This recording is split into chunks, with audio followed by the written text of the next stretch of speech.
Meeting come to order. Regular council meeting, Wednesday, June 8th, 2020, 6:05 p.m. Roll call, please. Okay, it's going to be Mr. Nathan? Here. Ms. Sweat? Sorry, here. Mr. Colberg? Here. Mr. Campbell? Here. Mr. Morrison? Yeah. Ms. Rojas? Here. Join me in the pledge of allegiance, please. Pledge allegiance to the flag of the United States of America. United States of America, to To the the republic republic for which it stands, one one nation, under God, indivisible, with liberty and justice for all.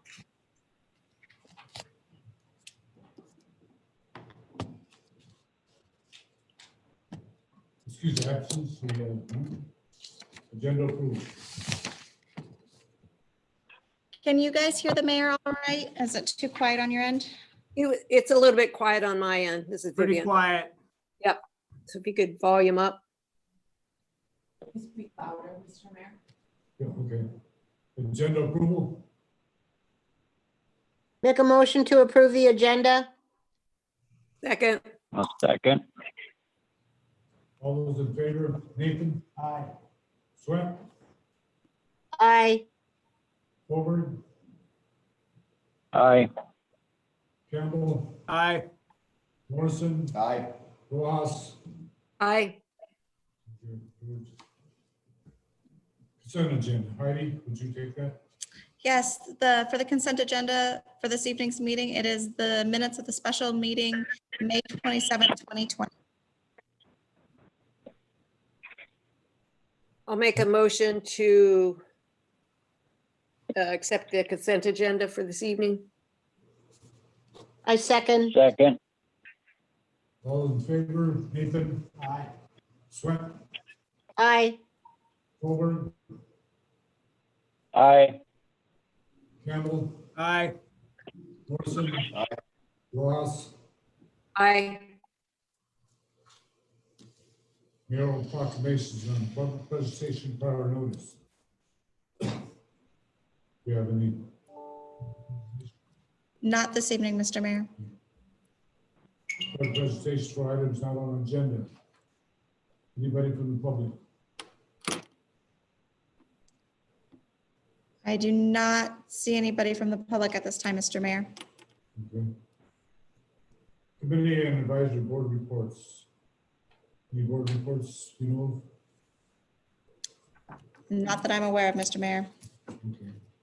Thank you. Public hearings. Action memorandum 2005 approving the certification of the FY audit as presented.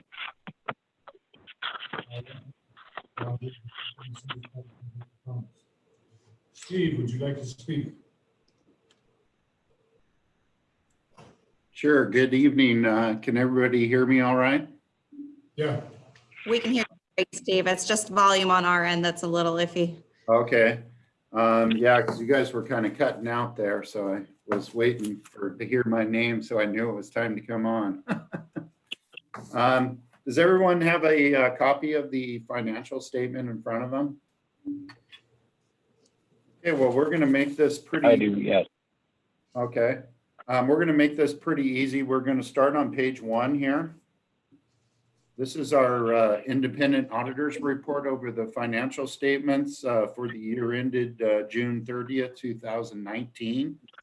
And it outlines management's responsibility over the financial statements, and specifically, management is responsible for the preparation and fair presentation of the financial statements in accordance with accounting principles generally accepted in the United States of America. And then our responsibility as auditors is to express an opinion on these financial statements based on our audit procedures. And the opinion can be found at the top of page 2 of the report. And it basically says, in our opinion, the financial statements referred to above present fairly in all material respects the respective financial position of governmental activities, each major fund, and the aggregate remaining fund information of the city of Soldovia, Alaska, as of June 30th, 2019, and the respective changes in financial position for the year ended in accordance with accounting principles generally accepted in the United States of America. So this is a clean opinion. It's an unmodified opinion. We had a little bit of difficulties completing 2019 with the cell, getting things 100% audit ready. But eventually we got comfortable with all the numbers in the financial statements, and we're able to issue a clean or unmodified opinion over the financial statements. I'm going to skip all the way to the back here, which is on page 54 here. And we'll kind of concentrate on these areas because this is where we talk about on page 54 of the PDF version. This is our internal control testing over financial reporting. Specifically, we took tests of samples of your accounts payable transactions, your cash receipts transactions, your billings, your payroll system, and tested those and to see if management it was following the internal controls as set forth by the council. And during this process, we did find some errors. We did find some findings.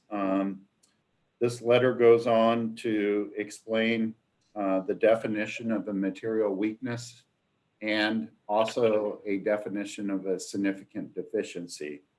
And a material weakness is a deficiency or combination of deficiencies in internal control such that there's a reasonable possibility that a material misstatement of the entity's financial statements will not be prevented or detected in a timely basis.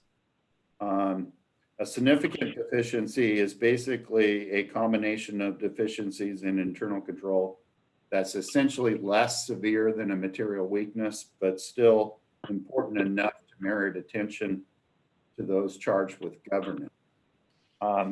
During this process, we found 3 findings that were reported, and we can go through those.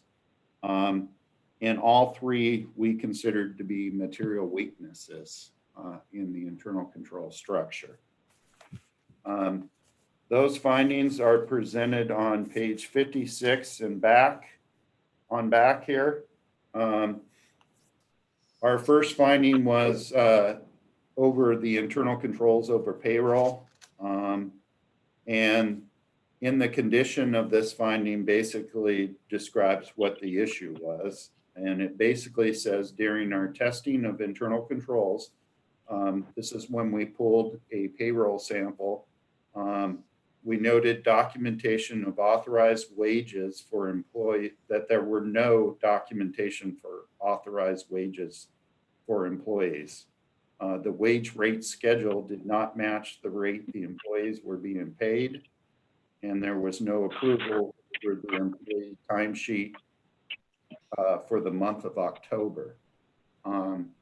So essentially what this finding and how to resolve it is to make sure that the payroll is properly approved, indication of a signature, making sure that the personnel files have the authorized rates in there for each employee that they're supposed to be paid, because we are looking at the personnel file and trying to match that up with the payroll system.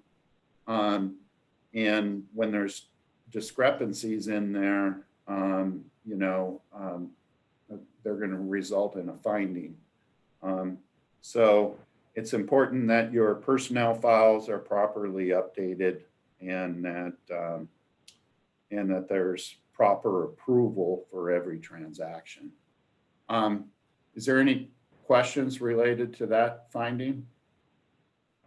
I have one quick question. Yeah, Steve, can you hear me? I hear you. Yes, Mr. Mayor said, go ahead, Jeremiah. Sorry if you didn't hear that. I can't hear him hardly at all. So then on the wage rate schedule, would that be in something that's individual to each employee in their employee file, or is it an aggregate document that the city has on file? Well, what we were kind of looking for, which, you know, most cities have, is it's kind of a combination of both of what you were talking about. There's, based on your position, there's, you know, city approved. But in each personnel file, it should say that they're going from, you know, wage 1 to wage 2, effective a certain date. So then someone knows that, okay, they got a bump in pay from wage 1 to wage 2, and I'm just throwing this out as an example. And then we know when the effective date is of the raise, and then we can turn around and test individual transactions and make sure that they were correct. So what we were finding out is basically the personnel files never got updated. They, you know, employees were getting paid more than what the personnel files said. We determined that, you know, it was a weakness in the internal controls because they weren't being updated. They didn't match. Do we think that there were any unauthorized payments to employees? No, absolutely not. Okay, so it sounds like it's just basically whether it's a merit increase or a step increase, sounds like basically our internal controls, we need to tighten up our documentation.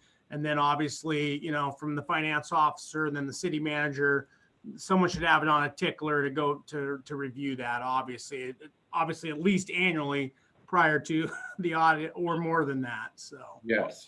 Okay, perfect. Thanks, Steve. Yep. Let's turn the page to page 57. This is the second finding, and it's over the internal controls over credit cards. During our test work over credit cards, it was noted that there were no support to indicate approval over credit card payments. And this is also the same finding that we presented in 2018. So it's a repeat finding from the prior year. Basically, all your credit card, I know it's a small city, but there has to be checks and balances in place. And I do think that someone was reviewing the credit card transactions before they were being paid to make sure that they were authorized, but there's no indication. So this is kind of, you know, I guess a supporting documentation, kind of like the payroll, where, you know, there needs to be an indication that, you know, somebody has signed it and approved it to make sure, because this is the number one area where, especially in nonprofit organizations, where fraud occurs is in credit cards. People find out that, you know, if you have little to no internal controls over credit cards and you give certain employees the credit card, there's a potential of fraud to occur because they know that they could probably get away with it because there's no one reviewing the transactions. It's not to say that it will happen in every scenario, but it just leaves the potential out there. So kind of tightening up those internal controls, making sure that, you know, someone's reviewing the transaction. So the person reviewing it should be looking at the supporting documentation of the charge, So the individual user of the credit card should be bringing back receipts or something to support the transaction. The person reviewing them should be looking at those receipts and making sure that it was a legitimate business purpose, that it was for the city, and then authorizing it by signing, a check request or a credit card authorization form of some sort to show that they've approved that transaction. And then one of the things that that is also very important, that's kind of not presented here, but just in a little bit more detail, is when you get a credit card statement, it's important to go back again and look at all the transactions and make sure that, what you're paying for when you authorize a payment to pay the credit card company, that those transactions are really for city purposes. And, there's lots of examples of fraud where someone was not reviewing the statement, an individual employee, this happened in one of my nonprofits, was charging the credit card, and she knew that the executive director never reviewed the statement. And so when she would present the card to be paid by the bank, pay the credit card, she knew that the finance director never looked at the credit card statement. So she would just put her unauthorized charges in there. And so the whole card would get paid. But if, the executive director in this case, if they would have looked at the credit card statement, they would have noticed that there were some unauthorized transactions. And part of that review, part of their internal control system was that executive director was supposed to be reviewing that transaction. In the end, she got fired because of about $200,000 worth of fraud went undetected for, a year or so. So this area is very important to make sure that your internal controls are very tight because it's the #1 fraud risk out there. Is there any questions related to the second finding here? Yes, I believe Cassidy wants to speak. I can speak afterwards if you will, just to let the council know what we have implemented in terms of correcting these findings, if they have questions. I don't want to take up Steve's time. Yeah, I just had one quick one, Mr. Mayor. Oh, go ahead, Jeremiah. Yeah, okay. Steve, was it that we just don't have the internal controls, the checks and balance written policy for that, where there's an approver and a secondary reviewer, and then like if you have a missing credit card receipt, you have to submit a missing credit card receipt form with the full explanation, or did we just not follow those controls? I think that you guys have the policy in place. I just think in this instance, they weren't followed. Okay. And, you kind of have to almost, when someone goes on vacation, and that person is the reviewer, then someone else has to review those transactions. You can't let those transactions not get reviewed. So keep that in mind. That's probably a little weakness in the policy there, is it doesn't address when somebody the reviewer is not present, either on vacation or taking some sort of leave or whatever, then those transactions really don't get approved. So it's important that there's a backup plan for that too. Gotcha. Okay. Thank you. Okay, the final one is also a repeat finding. It's basically because the audit took so long. We had numerous issues with Cassell again, and not agreeing with the general ledger and just not being audit ready when we went out there to do the audit. So it substantially delayed the audit process. Normally, you know, I'm sure Cassidy can go through a lot of this, but you know, back in the day when you guys had QuickBooks, we would come out and we'd do the, so you'd have a June year in, we would do the audit in August. And, you know, before year end, before 12/31, the financial statements were issued. So the major problem, it seems like, is the people that the people running the books did not understand the software, and therefore nothing got reconciled properly throughout the year. I know that, you know, a lot of this is going to change. I think a new controller was hired,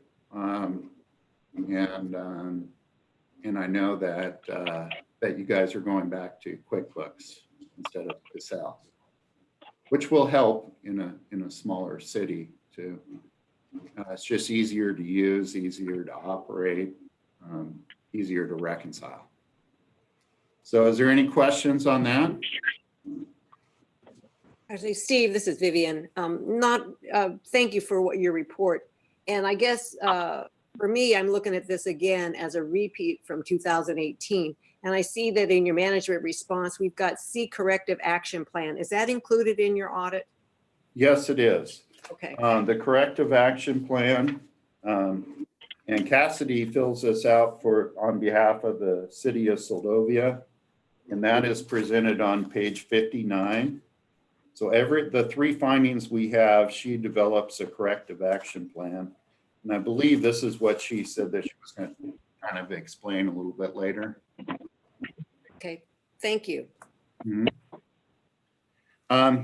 And that's pretty much it for the financial statement presentation. We got high hopes for next year's audit. Next year's audit is scheduled in August. Hopefully we don't run into a second wave of COVID, so we can come on out there and do the audit. But during these times, you never know. So it's scheduled in a lot timelier fashion now, and so I'll let Cassidy, you know, go through that when she addresses the council there. But that's pretty much it for my presentation.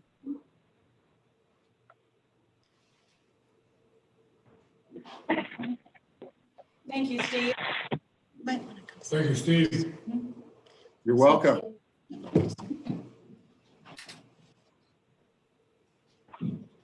Is that better? Can you guys hear Cassidy better now? She moved a little closer. Has she said anything yet? I moved a little closer. Can you hear me Okay. better? Yes. Okay, so just to touch on the internal controls and the findings in the audit, we are aware of those internal controls, and we were aware of them in the FY18 audit. And we had developed policies and protocols in place to address those, particularly with the personnel wages. We developed a personnel action form that we listed. There are separate forms that go into each personnel file with the individual's name, their current wage rate, and then the new wage rate. And then we have both signatures from the city manager and also the employee. So those are happening right now. Those were put in place, however, those weren't it was told to me that they had been done by the previous finance officer, and ultimately we found out that they had not been done. Also with the credit card internal controls, we have a credit card payment form, and we pay the credit cards online. There are two credit cards that are issued to the finance officer and the city manager with a $2,000 limit. And with those monthly payments, we go through each of the statements and the payments and match those up and enter them in. So those are being addressed and being corrected under this guidance. For the audit prep, we had, as a staff, we had discussed what Altman and Rogers does is they send us not a huge list. They send us a list for prep. We go through the prep together and divide it out depending on what department it needs to go to. Heidi needs to provide certain documents for the audit. The finance officer is basically responsible for the lion's share of the work.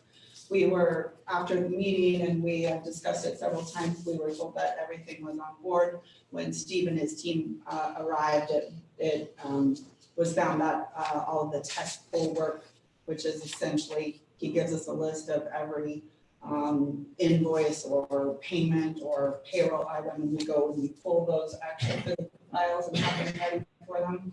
Those were not done.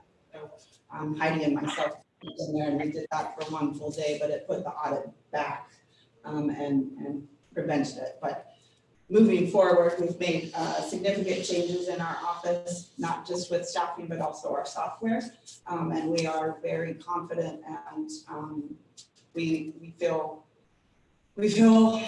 good going into this FY20 audit. And we know that our new finance officer is learning very quickly and picking up everything that needs to be done very quickly. So we've made some significant changes regarding to those internal controls and those findings.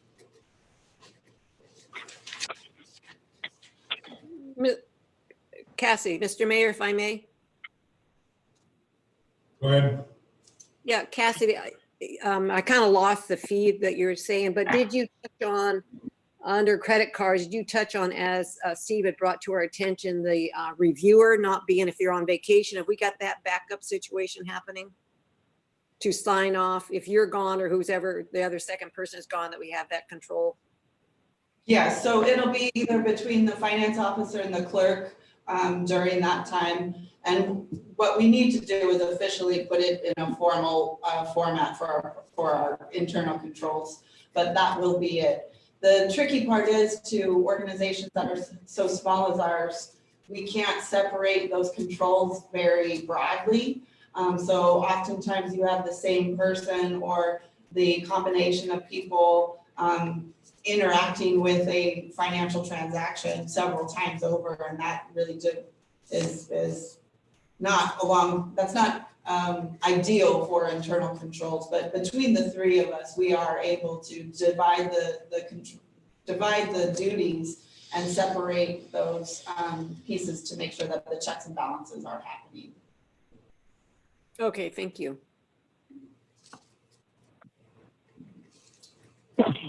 Questions? Thank you. Any comments from the council? Do we have any public online, Heidi? There is, Mr. Mayor. Pardon me? There is public online, Mr. Mayor. Any comments from the public on this item?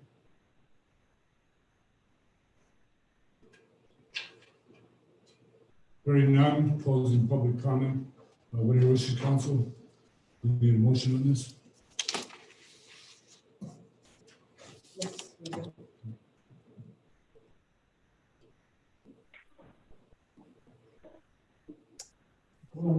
Yeah, To accept the audit? I can't hear. There's a memorandum of action. I'm trying to pull it up here. So the motion would be to accept action memorandum 2005 to certify the audit. Excuse me, is there a motion already? I can't hear. Not yet, Vivian. Sorry about that. Okay, okay. I'll make a motion then that we accept the action memorandum 20-05. I Second. second. In favor, Nathan? Aye. Swett, Aye. Colbert, Aye. Campbell, Aye. Morrison, Aye. Rojas, Aye. and motion passes. Moving on, unfinished business, then new business. Chamber of Commerce, 4th of July proposal. Staff, you want to present that? Yes, I can. I'll just step closer so everybody can hear. Sorry, I'm switching over here. So in the laydown is the chamber's proposal that they submitted to us earlier today. I'm looking. Pages 9 through 11. 9 through 15 is relevant information regarding to social gatherings, and 9 through 11 is the Chamber of Commerce mitigation plan and also proposal for council's consideration. And Mr. Mayor, if I may, Yes, we do have Darlene Crawford from the chamber online to present on this item if you'd like. Okay. Do they want to speak? So Darlene, I don't know if you heard, but if you want to unmute yourself and present, now is the time.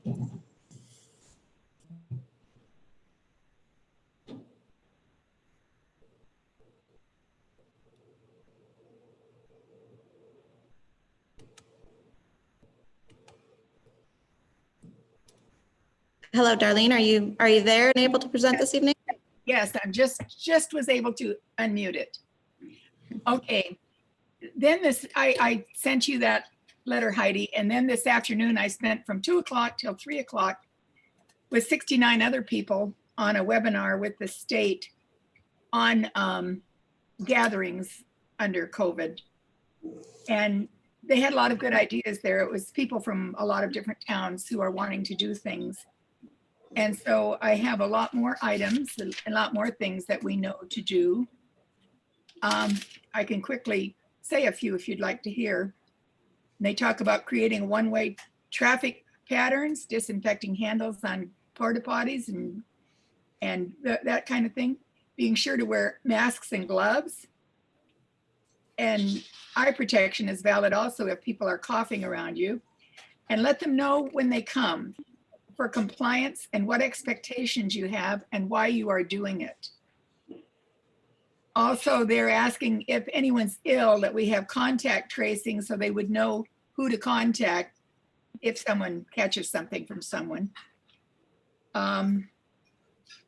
They said 80 to 90% of the infectability rate is in households and hasn't been that much outside among people. And let's see, it says the more you can do with a small group of people and the better for knowing who to test is to keep. And then it talks about event liability if someone gets ill here. And Dr. Zink said it's too soon to know. It's too new to know. They don't know for sure about that. But communication is the key, letting people know what kind of risks there are and make sure your volunteers are using masks and that there are marks on the ground. And she said, set your expectations to let the attendees know. She doesn't think there'll be any vaccines until probably January. Carol Fink, who I've been dealing with, must have, or maybe she got it from what I was saying. She was saying that if that Seldovia was planning to have something and if there were residents, we would give it the green light. But if travelers came in, then we won't host that part if we have a lot of travelers. She says it comes with significant risks. They consider a large event 250 people. She says anything you can do with the drive-in in a vehicle is good. She says because it keeps people in their bubble in the car. And she says, your turnout will depend on the people's ability to feel safe in attending. Then she talked about a cakewalk where people actually did it in a car, drove around the block. John, don't. And so then she said when the car was in the right place at the time and she said that was their greatest fundraiser ever. But those were some of the things I wrote down. And then I have a lot of printed things that I took pictures of. But we are just, as I told you in the letter, the few things we were thinking of was just to have something for people to do, because we feel that people are going to be coming to town and the local people come to town. There was one year, many years ago, when we did not have a 4th of July, because I had done the chairmanship for about 6 or 7 years. And that year I said, no, I'm not going to do it. And no one else would do it. And so we just didn't have one. And we lived at 248 Lipke Lane then, and we sat on the balcony and watched people walk all over town looking for something to do. And guests came and things like that. And that's the year that Jerry Willard said, okay, I'm going to do it next year. And then he started the pig roast and everything, and 4th of July became big again. But I think if we don't do it, we're still going to have people come. We're still going to have local people walking around. So it seems like the best thing to do might be to plan some safe items that we can do. And they plan to do the parade to handle the entrance 6 feet apart and maybe have mostly vehicles. And we have some motorcycles that would like to come. And we're not going to have the usual chamber food booth. And because you can't stop people from gathering there. But the Boardwalk Hotel has plans for a food booth with things spread out. And then Jen and Chaz are thinking of a good scavenger hunt. And there's just a lot of ideas of things that people could look at. People can take their own cameras and the paper, and they can go around town at different places and see some things without being a crowd. And so that's what we're trying to do. And I was hoping if the council or anybody had any other ideas for some safe things, that we'd be glad to hear them too. But that's it. We're still planning, but we're really emphasizing for people to take personal responsibility, and we really plan to be safe. And if it's not safe, we don't plan to do it. Any questions? Just a moment. At this time, are there any council members, because of possible financial gain, want to recuse themselves?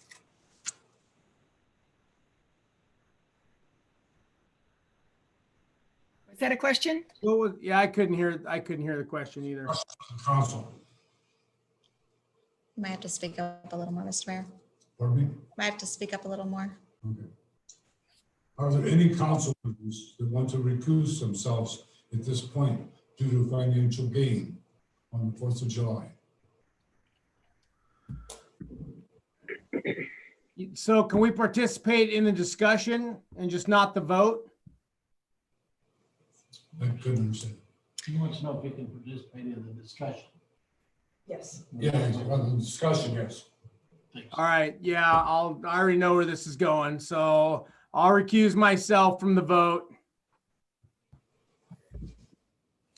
I have a question. Yes. Darlene, there was some mention the last time we talked about this stuff about an insurance for this event. Is that? Yes. We're going to have insurance through Homer Insurance Company. It's a street fair type of insurance.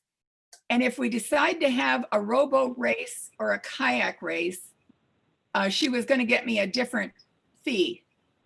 But we got our price $304 for the day just to have things on street fair type thing. And who does this policy indemnify? It's public liability. Who's being indemnified?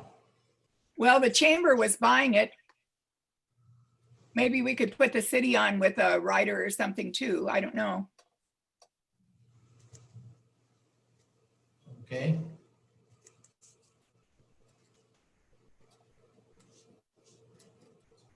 We talked about a race, kayak race or rowboat race, which would be interesting. But then if it made spectators line up on the side of the thing, it wouldn't be good, you know? And the ducky race, we're not going to do the regular ducky race where people would line up on the bridge and see them. But we would like to do a ducky race if we could, just because that's our source of fundraising for this mostly. But we would have to think of some way to do it where people wouldn't necessarily be watching it happen, but they would just wait to hear their number called or something after the race ended. So that we still have that to look for.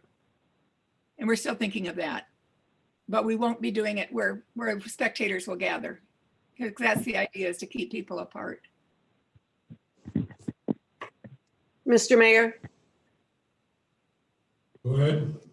Yeah, Darlene, I see that you have the 5K run on there. Is that still, was that Steve Bainbridge who was going to do that? Or is it someone else? It was Steve Bainbridge. And Oh, he's 'cause- thinking, Go ahead, I'm sorry. it's not the Seldovia Arts Council's 5K run. Steve would No, do it for the 4th of July for the oh, chamber. okay, because I thought I spoke with him and he was actually saying that he was not maybe going to do it. So I guess I'm looking at your list of things and it looks like you guys did a good job. So I'm looking at them, I'm not really sure. I see the 5K and then I talked to Steve and Steve said he wasn't feeling like it was something that the community supported, so maybe he wouldn't do it. So I don't know how thorough this list is or what you're looking at. And I guess while I'm here, I appreciate all the work the chamber's done to try to come up with entertainment for people coming to Seldovia and any of the locals who want to come out. And I know I said this before, that the business had the great opportunity to, seeing how they're open doors, they have a great opportunity to really build up 4th of July. And I'm still very leery of the city giving its sanction of okaying the event just because it is so hard to social distance. I'm looking at it, it looks like the things you've chosen, the scavenger hunt, I don't know if that means X amount of group of people will all be going to the same rock, take a picture of some rock or whatever it might be. I'm sure it'd be very creative. I guess the emphasis being that as we found out every day, it seems like there's something new that we find out about COVID and the contact situation. And again, I don't want the city of Seldovia to put itself in a position that there's giving general okay to the chamber to put on a 4th of July. I think the world could live without a 4th of July. I think the community could, community members could do whatever they'd like to do to celebrate the 4th. And I think the business have a grand opportunity. But I'm looking at your list, Darlene, and I appreciate what you've written down. I'd be interested to hear from other council members how we go about keeping people apart as much as possible, especially out of our social bubble. That's my concern. Thank you. Thank you, Vivian. Do you have a comment, Mr. Mayor? Yes, go ahead. Go ahead, Jeremiah. Okay, thank you. Yeah, I appreciate Vivian's comments on that. And Darlene, thank you guys for the chamber and, trying to take all these extra steps to come up with a plan. I guess one concern of mine is if we don't have some things around the community for people to do, and I have no idea how many people are going to show up this year. All I know is come 4th of July weekend, there's probably 100,000 people, between Anchorage and the Valley that are going to go somewhere. Apparently, when every one of these weekends when I've flown back home, I can look down the spit and it is a crazy amount of activity from Alaskans. Not, there's no out-of-staters, it's all Alaskans. The RV companies are having a banner spring from what I hear and read. People are anxious to get out. So the people are going to come one way or another. If there's not some things to do or to see, somewhat spread people out, I'm afraid that the few businesses that are open are going to get a little overwhelmed. And certainly, I don't want that. Everyone, all business owners hope that, they know it's a little crazy. I don't think it's going to be the craziness that we normally have on the 4th of July. I think it's going to be important that the ferry's website, Smoky Bay's website, put a special blurb on there, and the city of Soldovia's website about the 4th of July, depending on what we decide, or, however this works out, just letting people know, hey, it's not going to be a a normal 4th of July that you're used to. It's going to be very limited. And again, we're encouraging everyone, if you are going to come to Soldovia, please be mindful, of the issues that we have in a small town with limited resources. So I'm definitely in favor of something. I like the limited number of events. Vivian's right. You can't control, you're not going to control everybody. You can't. I mean, it's starting to get a little bit nasty around with, the agreements and disagreements about this whole COVID thing. So all I know is you're not going to stop people from coming. So we got to have something for folks to see and do, even if it's only for a few hours, during the day. So thank you. Thank you, gentlemen. Mr. Mayor, this is Darlene. In answer to Vivian's question, Steve made that comment about perhaps not doing the run because he had heard from a lot of people who don't want to see anyone come to Seldovia. But I have the feeling that if we don't have something going on where there's some volunteers that are willing to try and keep people separate, unless you have some deputies or people walking around working, I'm not sure that anybody's going to stay separate. And where we would have some people trying to channel them into doing things. And the scavenger hunt that Jen talked about was things all over in different areas. So figuring that everybody wouldn't be going to the same place at the same time. But it's going to be a lot of work, and it's fine with me if you want to cancel it. But I have the feeling that we need to do something. So that's all. Yes, go ahead. George. First off, does the chamber actually need the approval of the city to do what they're talking about doing? Are we empowered to stop them? Yes, I'm Mr. new Mayor? background. I don't mean to ask silly questions, but. yes, so because the events are put on by the chamber, but the events are held on city property. And so we need to vet those processes, especially now in the day and age of COVID. We need to make sure that whatever event is occurring on city property is happening responsibly.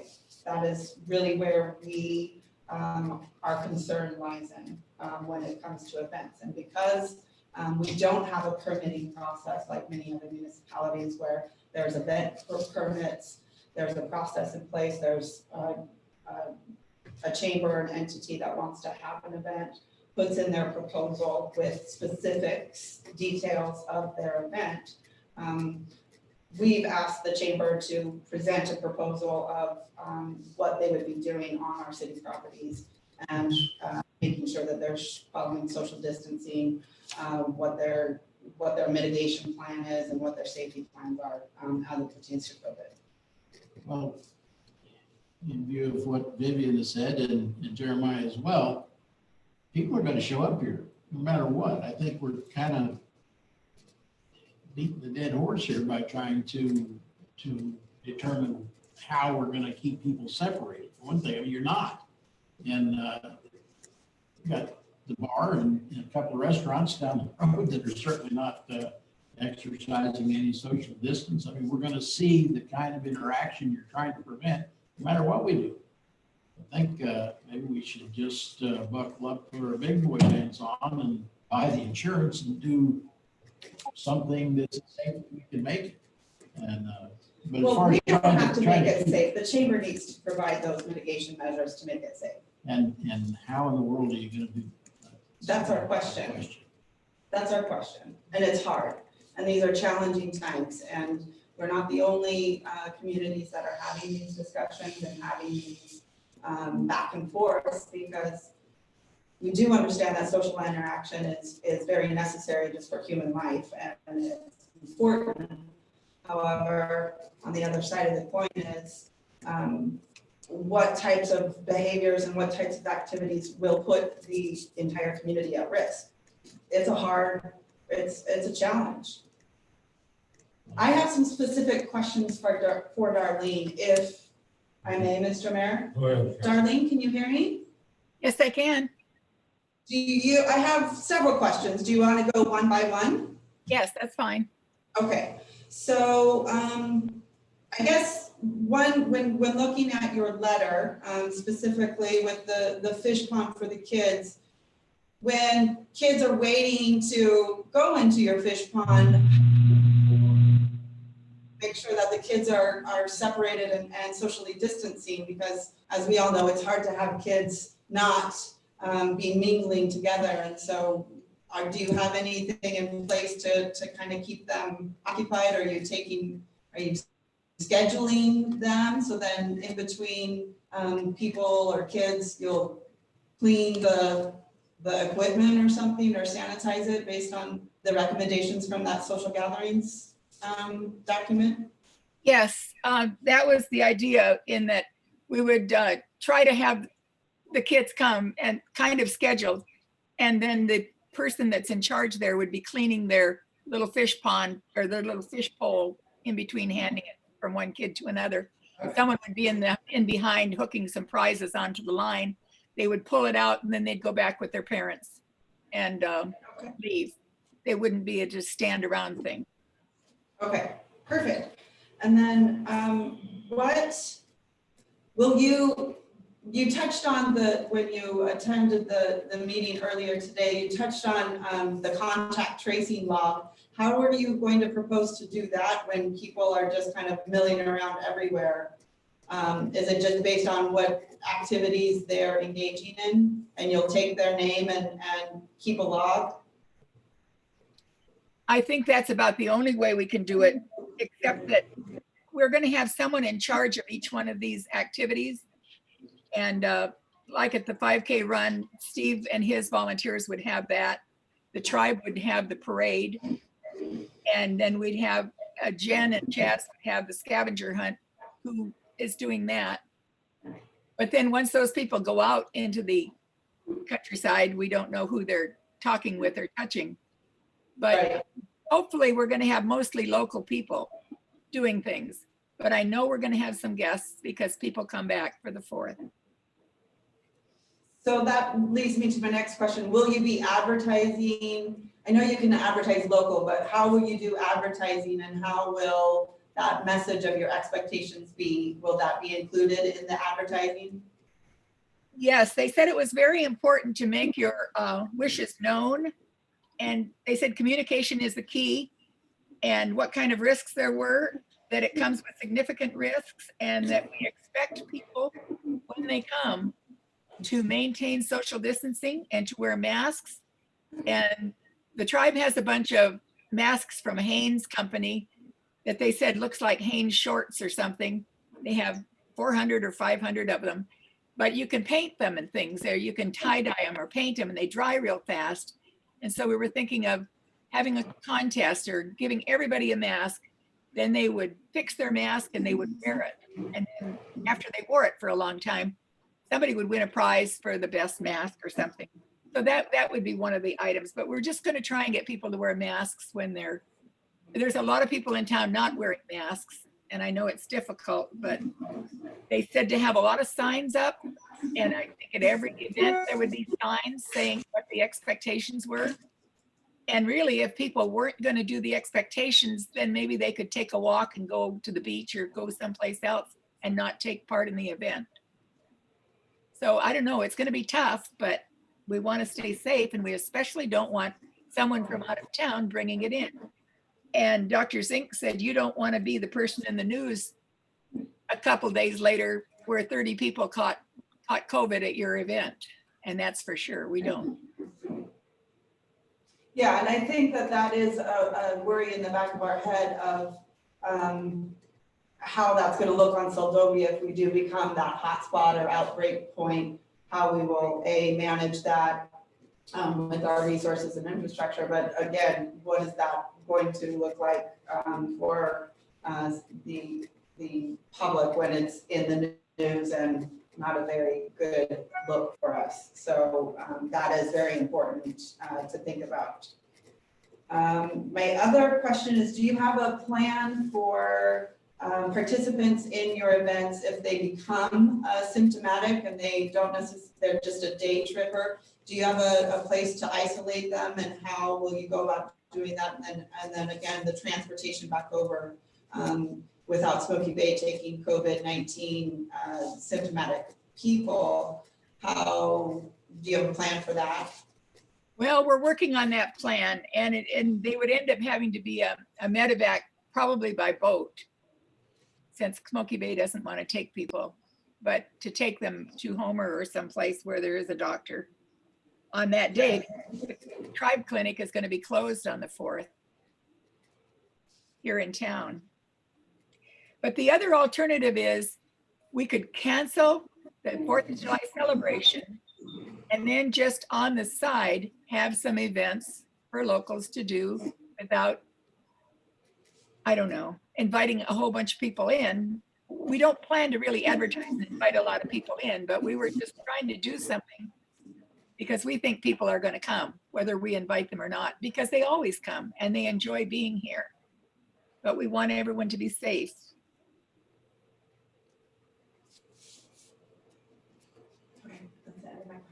Thank you, Darlene.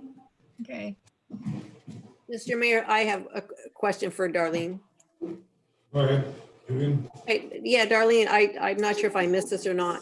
Do you have enough volunteers committed to help you out to actually monitor everything you're planning? Is that, because what I'm hearing is there's a lot of uncertainty, this whole time is uncertainty, but there seems like there's a lot of areas that haven't been put together. The picture hasn't been closed up, but volunteers, do you think you have enough people that could monitor as much as what you're planning on doing? We will have one person in charge of every event, and then they will have to have a few people helping them. Like the Tribe does the parade. Steve was talking about the run, and he would have to have a couple people. Jen and Chaz were talking about the scavenger hunt, and I'm sure they would have some helpers. And then we'd have to get a few people for the mask painting contest. And otherwise, we were hoping that the businesses would do something. And I was happy to hear Angela say at our last meeting that she would be doing a food booth and it would be all spaced out. So that would be proper. And Jen is the chairman of the games, Jen Swick, and she talked about that she had talked about having the balloon toss down at the Espresso Coffee because they could be spaced out down there where there's a lot of ground. And some of the other games that we usually do, we really can't do. So there's not that many events happening, but they will be happening in various locations in town. I don't see the parade on your list, but what we were talking about at the workshop where people drive in a car, I didn't see it on your list, but the parade is actually one you are considering doing still. Are you seeing my letter that I wrote this morning? It's in the 6th paragraph down. Oh, 6th paragraph. Yeah. And I say the parade will be handled to keep the entrance 6 feet apart, except for family units if there is a family that's wanting to parade. And possibly mostly vehicles and motorcycles, because there is a motorcycle group that would like to come to town and parade. Okay. But it's going to look very different than the usual 4th of July. Oh, without a doubt. Without a doubt. Okay, yeah, thank you.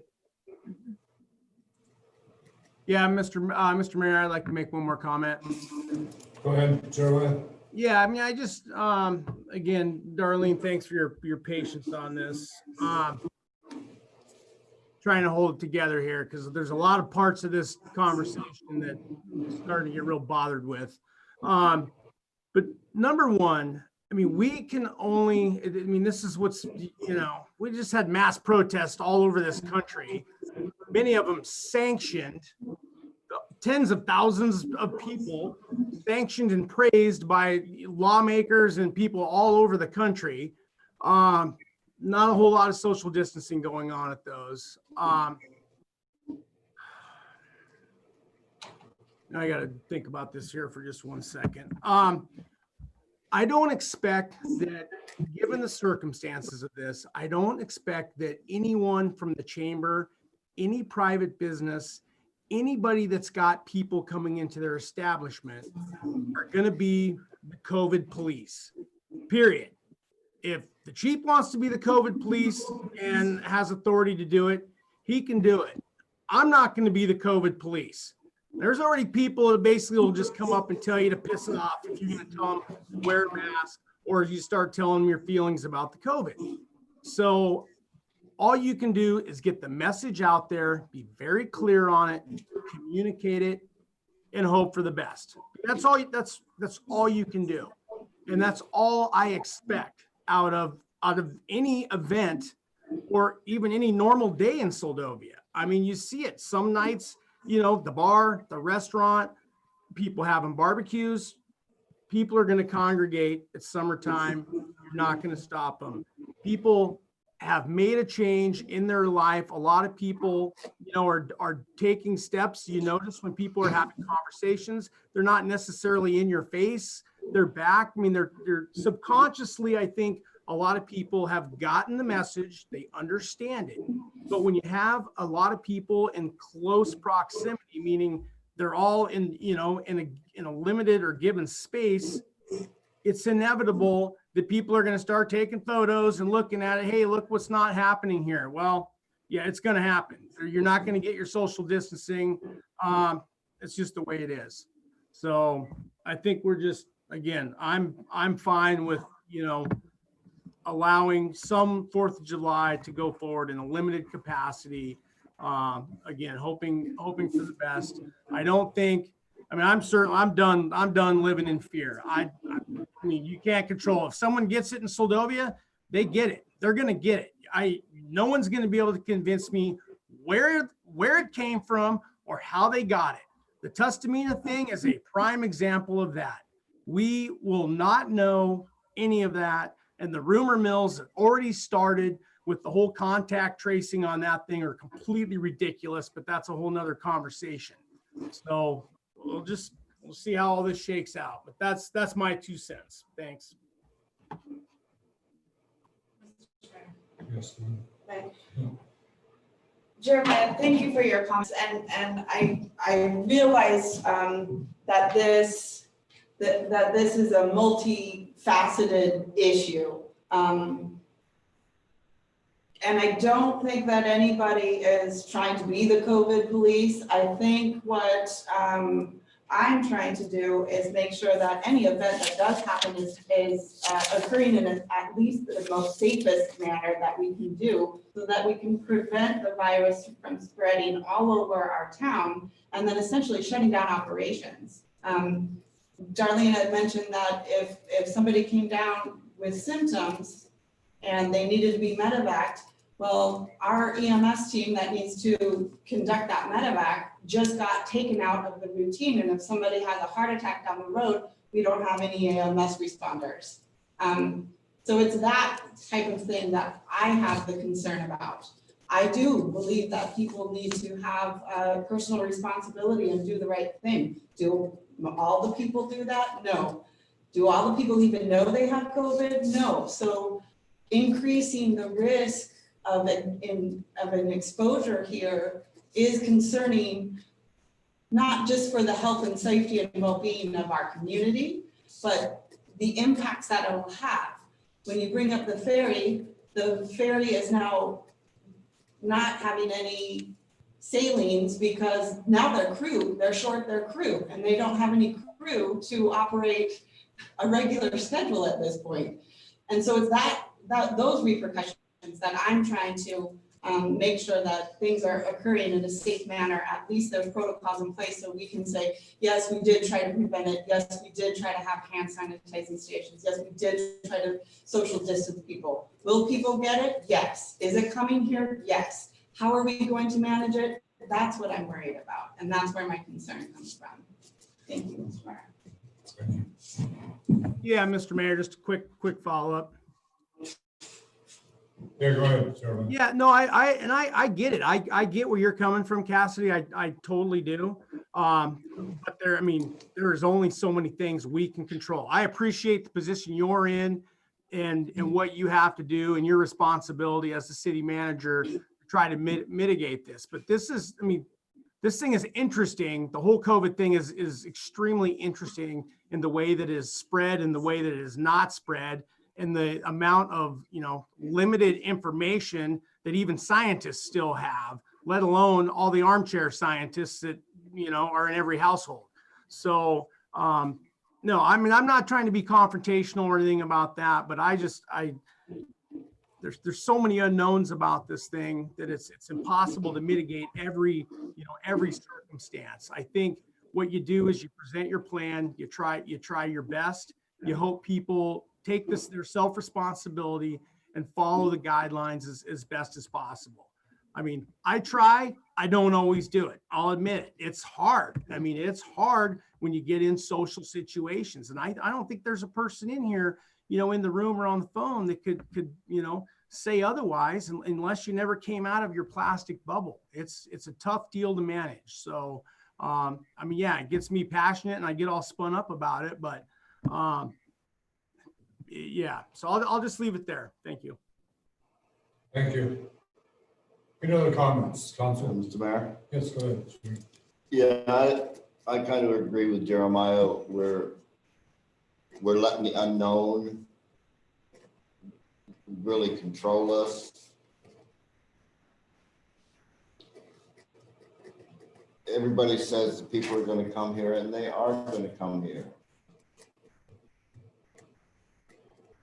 I'm for just having a 4th of July. I don't know. I guess I'm just frustrated with it all. I'm not afraid of the unknown. Till the unknown comes up and bites me, and then I'm nervous about it. Maybe that's the wrong attitude, but there's just so many variations of what it can do, what it can't do, how you get it, how you don't get it. You got to social distance. Well, now you don't have to social distance. And like Jeremiah said, when all these riots and stuff are going on, I don't see a whole lot of people with masks on. I don't see social distancing. Do I hear a big outbreak of COVID there? Maybe I just haven't heard it. Just this whole thing has a bad smell to me, and I'm having a hard time understanding it, I guess. Do I want to see COVID come here? No. Is it going to come here? Yeah, it's going to be here. We have to take care of ourselves. If we see people social distancing over there and or not social distancing, stay away from them. If you're nervous about it, stay away from them. I just don't understand it. It's, I guess I grew up a country boy where you wake up in the morning and the day's unknown, you don't go back to bed, you just walk on through it and deal with whatever turns up. So that's all I have. Thanks. Okay, thank you. Anyone else? I have a comment. Certainly, like we all kind of agree on the same thing, this is going to be a very tough one. How do I feel about it? I really don't know. I've given this a lot of thought, and you know, we have a responsibility as a city to do one thing, and we have a responsibility to the businesses and everything to do another thing. And Darlene, by the way, thanks for your letter. I think you guys have given this some pretty good thought, and yeah, it's I know Cassidy has a hard job to do, you know, right now, and it's I don't really know what the solution is. I mean, I agree with Vivian and I agree with Jeremiah as to the whole COVID thing. And people have to take responsibility for themselves, that's for sure, you know, and if they don't want to come, then don't come. You know, if you're going to come, then take a few precautions for yourself and for everybody else in this town. That's all I've got. Thank you. Anyone else? Mr. Mayor, Yes, who's this? this That's is John. Okay, John, go ahead. Yeah, I agree with Jeremiah and I agree with Vivian in, if we could get it for like locals and not advertise it statewide, just put the message up at the harbor and the airport there, if they do come in to take precautions. You know, in, this, for me, this is a scary thing. Most people don't understand this is gonna do away with a big chunk of the population. That's just the way it is. We cannot control people. All we can do is protect ourselves. And I'm not totally against having a 4th of July, but I would not like to see a big one. And as for the ducky race, they can put it on video and you can watch it on your telephone, just like looking at the dock down here or the harbor. But I'm not totally for it, and I'm not totally against it. I just do not want to see people start getting sick here, because once that starts happening, then everybody's going to be mad and want to lock everything up. But the first person gets sick here, it's too late to worry about closing the door. You've only got one gas station, one store, and one bar. And once one person has it, every person in town will have it. So that's the question. For me, the question is how many people are going to have to die before people wake up and just say we can do without for a while. But once the door's open, it's too late to worry and cry about it. Once that door's open, you can't close it. It's too late. So that's my point of view on that subject. Thank you. Thanks, John. Any other comments from council? Probably should keep it. I'm sorry. Yes, I have a comment. Go ahead, George. In a regular, normal year in this country, we have about 2.8 million deaths from all causes.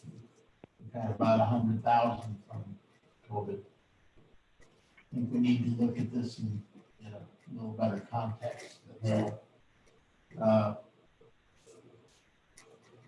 think we're all saying the same thing, arguing about what the chamber is going to do isn't what we're we got to either say, yeah, we're going to try to control who comes here or not. That's the question.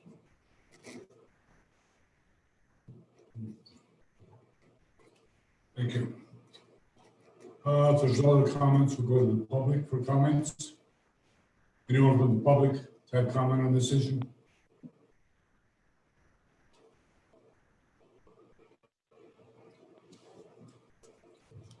Hearing Yeah, none, we'll close Mr. public. Mayor, I'm we sorry, do go have ahead. a hand raised from the public.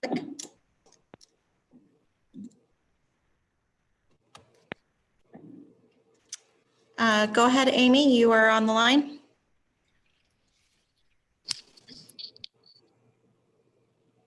Thank you. Can you all hear me? You are breaking up quite a bit. Can you hear me there, everybody? No? That's better. Welcome to, is this better now? Yes. Okay. So I'm outside. I apologize for any background breeze you might hear. First, I'd like to just say thank you for having public comment on this and for the information that's been shared and the opinions that have been shared. I also have an opinion as a community member, as a EMT, and as a parent of a child who is vulnerable. I agree, we can't control people. It's a really difficult task to try to have a public event and expect people to adhere to guidelines in any scenario, let alone where we find ourselves now. I feel like our community would probably, without any official organization, put together a really fun day for our townsfolk. And yes, we probably will have people show up, but my concern is any sort of active advertising for an event happening. Again, this is my personal preference. I understand there are many factors involved here and many opinions. And it's not an easy line to navigate. You know, everybody has reasons for why they feel their voices and their concern are the most important, and trying to figure out how to continue to care for each other as a community, how to maintain safety with the resources that we have available, and to make sure that we have those in reserve for when this does show up. I think everybody here agrees it's a matter of when. It's not a matter of if. And if we can maintain our boundaries as a community, that's all better for us in the long run. It would mean that our community can operate on a more regular basis. It also will mean that we might potentially be able to send our kids to school in the fall. If our community becomes a hotspot, that's going to be a determining factor. Just talking from my experience being up at the school, and if we can manage to keep our numbers down, that is really important to me, that we can try to keep our kids in school next fall. And so if an event like this is something that could potentially turn us into a hot spot, and I don't necessarily think this comes from fear, I think it comes from looking at the parameters, looking at what we can support, looking at what we can safely accomplish as a community. You know, those to me seem like the bottom lines. And I guess I fall on the other side of the coin from several of the council members' statements. And so I feel I'm not necessarily a person that speaks up, but I really feel like there are people in the community who feel like I do. So that's all. Thank you for listening, and thank you for your time. Thank you. Anybody else from the public? Yes. Let's give them just a minute, Mr. Mayor. There are a few other people online. And let's give them just a minute, Mr. Mayor. There are a few other people in public online, and they can raise their hand if they wish to speak. Give them a minute.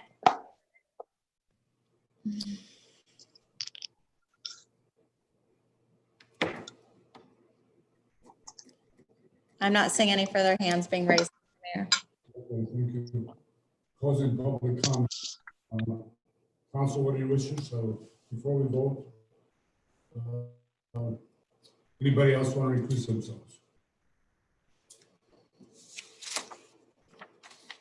We're following proper procedure here. It's nothing personal.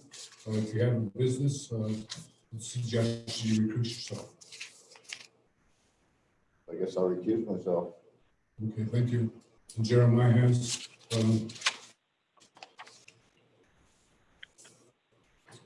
what are your wishes, council? Want to make a motion on this? What are you asking for? There should be a motion to accept the chamber's proposal to move forward with 4th of July planning. I don't know. Clerk? Can we get a motion?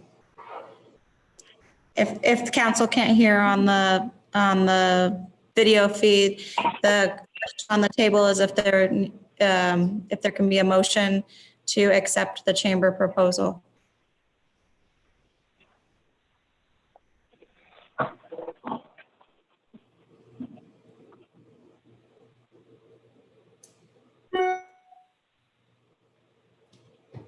We have no motion.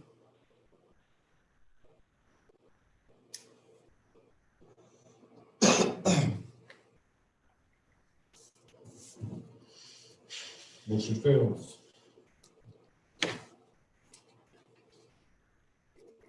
Moving on. SAT requests for letter of acknowledgement. We have Chris on the phone. Yes, I am on the phone. I am on the phone, Mr. Mayor. Thank you. Thank you. Go ahead and speak. If you wish. I can do an introduction for you, Mr. Mayor. Pardon? I can introduce the item if you like. Oh, I'm sorry. Yeah. I'm just trying to find it. Hold on.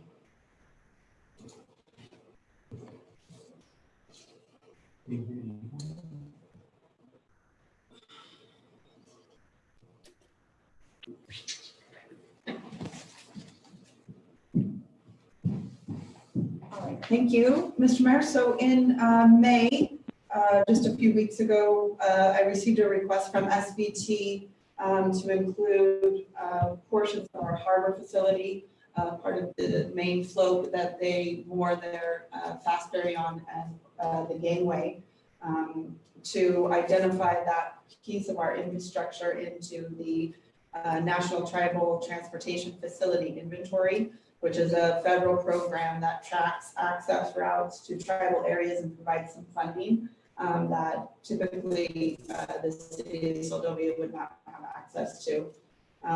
What this does is SVT wants to include our infrastructure because it is essential to their operations for their Seldovia Bay Ferry.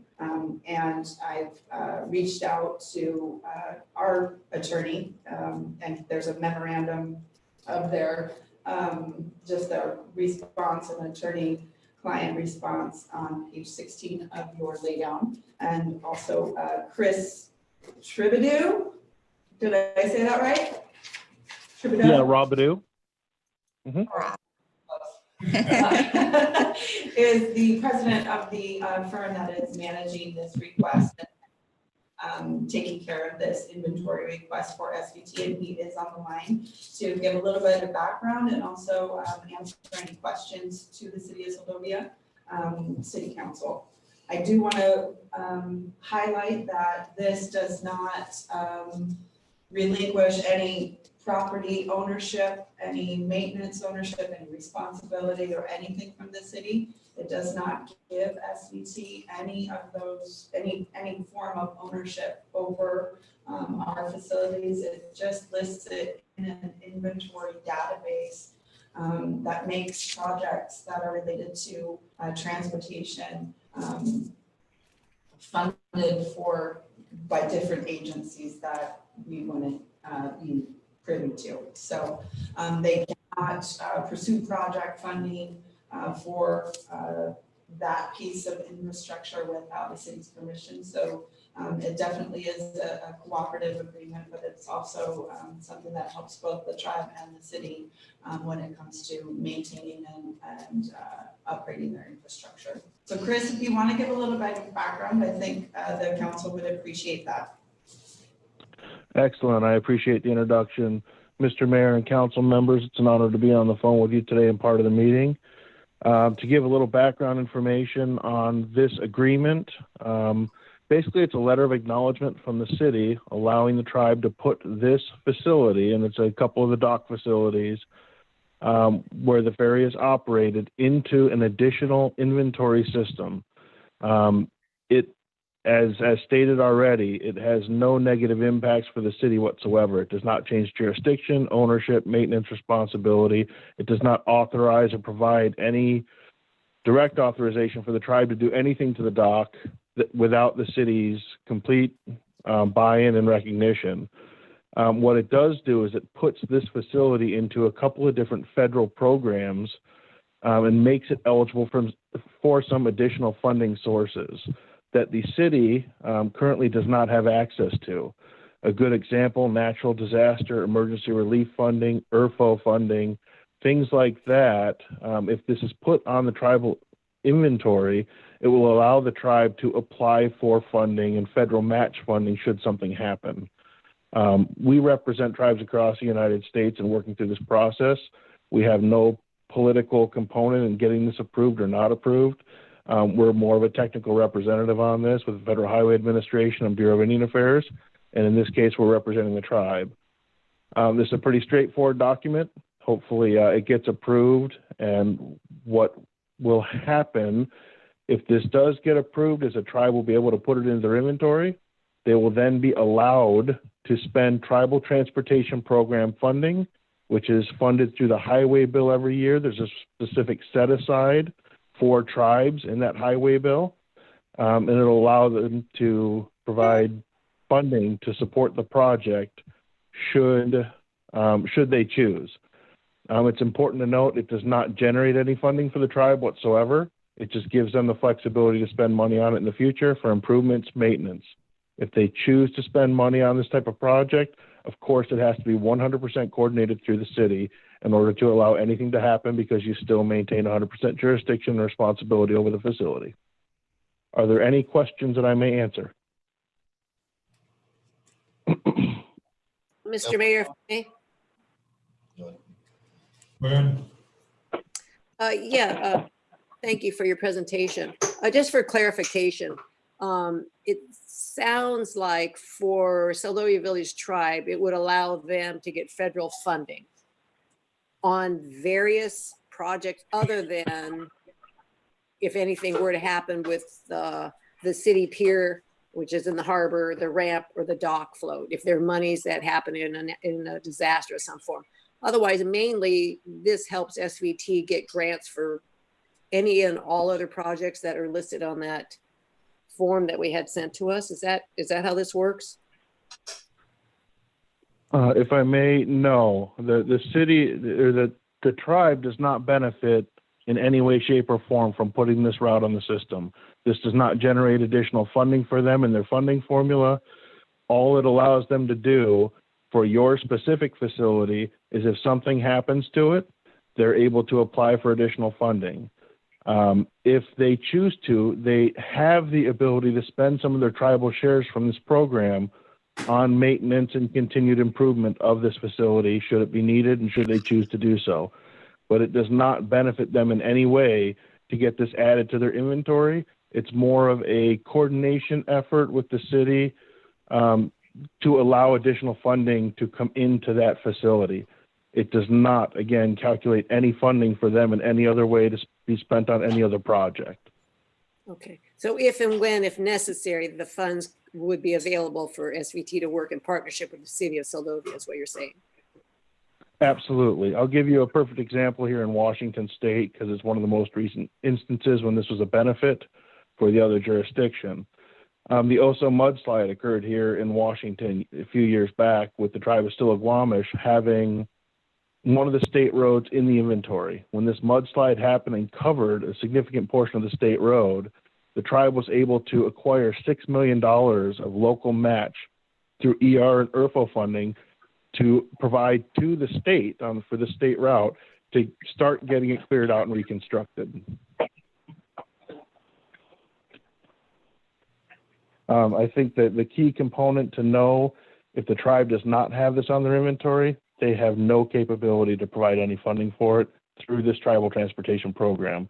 Getting it in the inventory is step number one. Okay, thank you for that clarification. Absolutely. Mr. Mayor? Yes.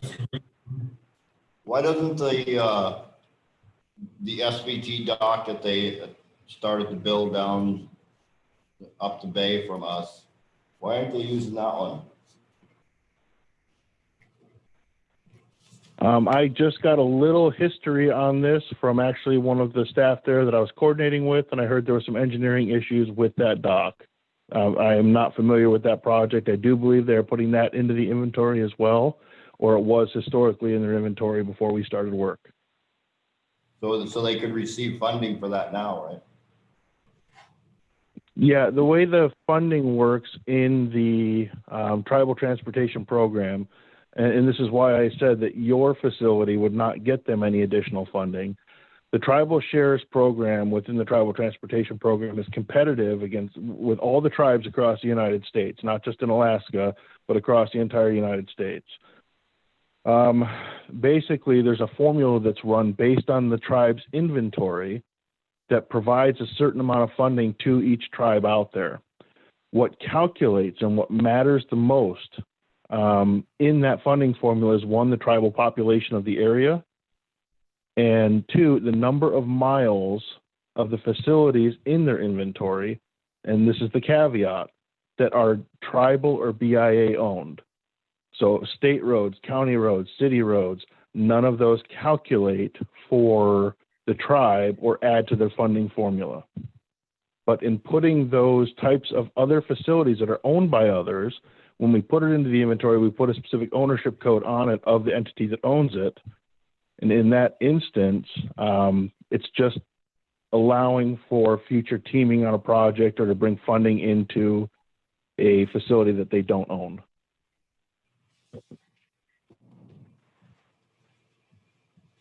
Yes, George, Chris, what are the limits of what these funds can be used for? Is it only for disaster relief, or can they do maintenance, construction? What can they use the funds for, assuming they got a grant under this program? Right. So the tribe has to perform very much under Federal Highway Administration guidance, just like states do. So the tribes need to put together a long-range transportation plan every 5 years. That's step number 2 to apply funding to something. And then every year they produce what they call a TIP, a Tribal Transportation Improvement Program, very similar to the state's STIP. In this case, that's the third checkbox to apply for funding and apply it to a specific project. So it's got to be in the inventory, it's got to be listed as a prioritized project in the long-range transportation plan, and it has to be on that TIP. Once that occurs, this funding can be used for maintenance and upkeep. It can be used for improvements of the specific facility identified in the LRTP and TIP. But of course, it has to be in the inventory first. Okay, and the other facility that was initially built for the SVT ferry to use, the one that has the engineering problems, does not belong to the city. Isn't that correct? That belongs to the tribe? I do believe it does, but I don't have the documentation in front of me. And again, level of detail with the local stuff going on there that I'm not familiar with. Mr. Nathan, it is their full possession, that dock and that tie line.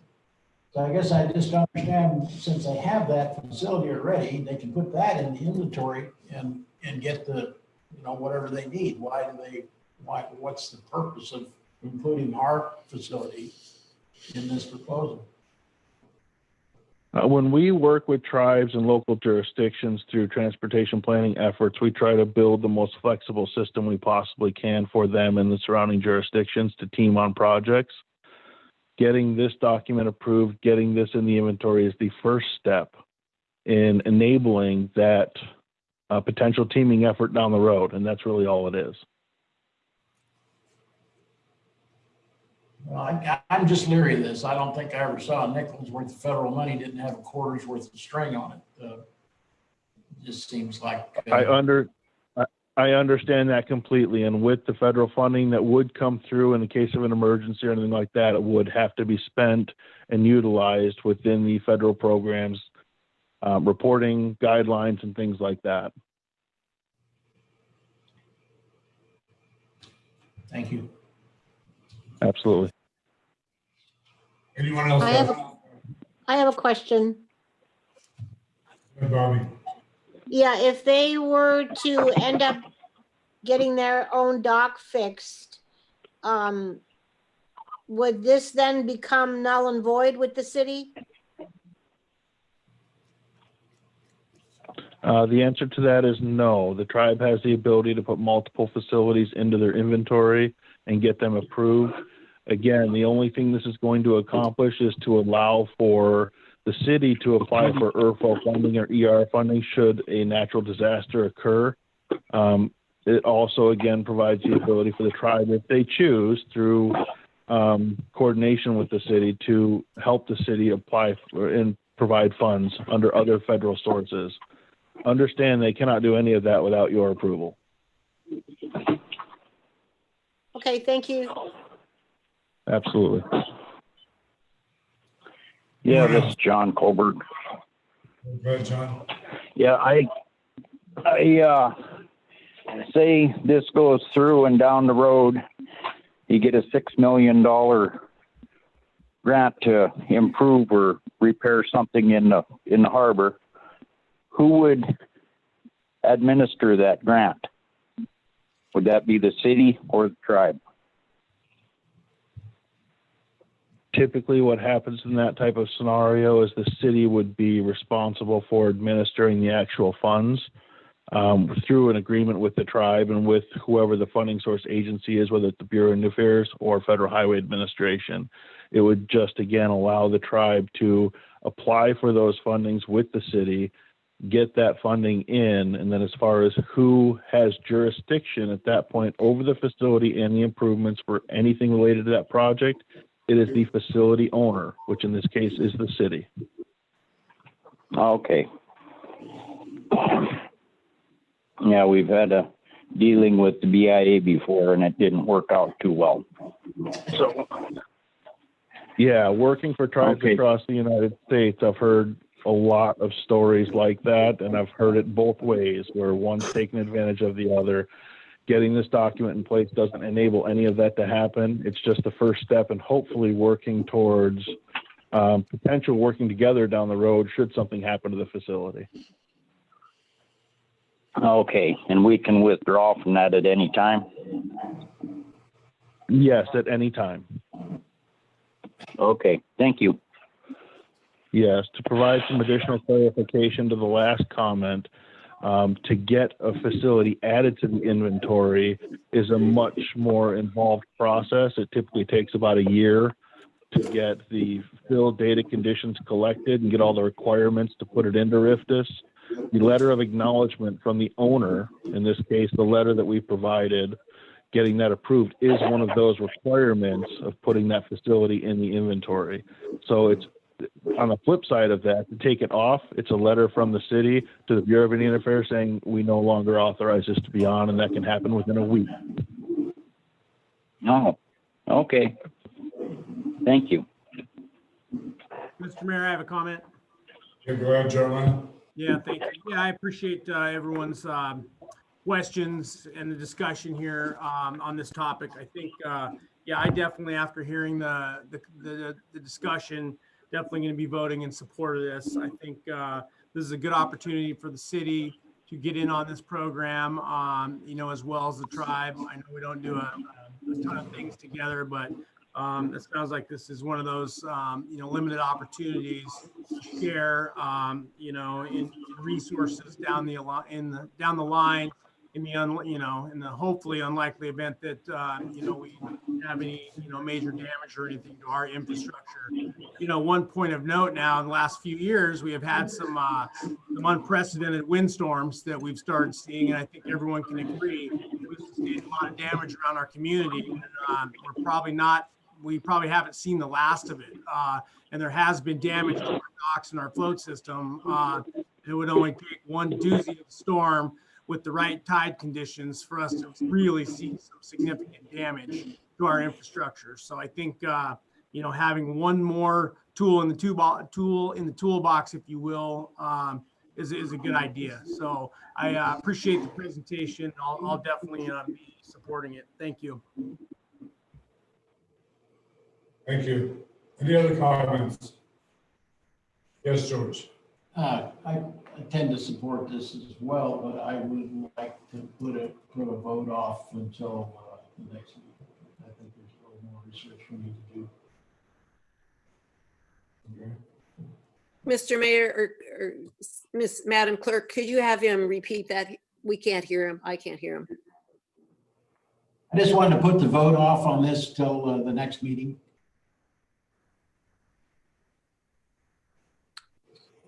Why is that? I'm sorry, I missed that part. there's a little more research I'd like to see done before we do this. I tend to support this, but there's a few questions that I think we need to talk about among ourselves.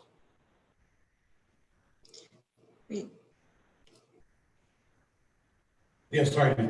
I would just like a point of clarification. So the conversation would take place in an open meeting, correct? Of course. Yeah, okay.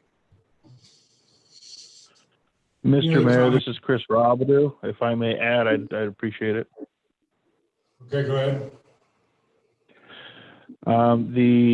The deadline for this year's submittal for inventory and correction of any errant emissions, which would be inclusive of this letter of acknowledgement, expires this year on June 15th. So if we want to get this into the system this year, it's highly recommended that we discuss this and get it approved by that date. Whether that happens during this meeting or in closed meeting after, I would encourage the city to consider this between now and June 15th. Mr. Mayor, if I may. Pardon me? If I may, Mr. Mayor, Vivian. Go ahead. Oh, thank you. I guess if we need to discuss more tonight, it sounds like we're on a time crunch. Today's the 8th, if I'm correct. Could we not, it seems I was going to be an open meeting. And so George, are you willing to have that discussion tonight? Or is there some questions that you need answered that we can answer since how we have on board right now? That's it. I hate to be pushed along like this, but apparently we're on time. You did say, Chris, that we could pull out of this at any time. Is that correct? That is correct. And just to state the regulation that this falls under, if anybody wants to do research, it's the Federal Register, Part 25, CFR, Part 170. Thank you. Mr. Mayor, am I? Yes. Go ahead. I have a question. What kind of a authorization does that give the tribe over how that dock's used? Do they have any say in something like that? I mean, it's a city's dock, but is that No, something absolutely not. on our The only thing, loading and launch times? Do we have complete access, or can that possibly be happening, or no? yeah, I apologize for the delay there. This changes the jurisdiction and usage of the dock in no way, shape, or form. The city maintains 100% jurisdiction and authority over the dock. Okay, thank you. Any other comments, council? With that, we'll go to public comments. Anybody from the public care to comment on this issue?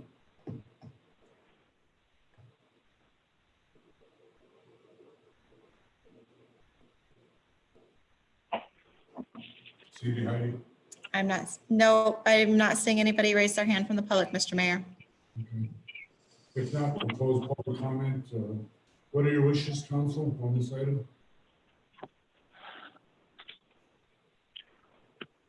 I'll make a motion that we accept SVT's request for the letter of acknowledgement.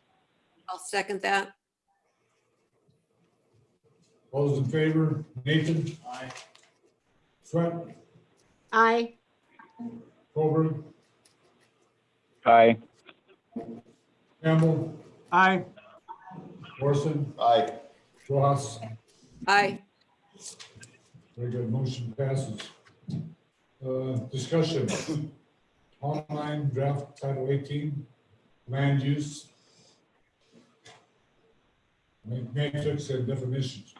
Staff? Yes, thank you, Mr. Mayor. This is going to start on page, I have it here, 90 of your regular packet.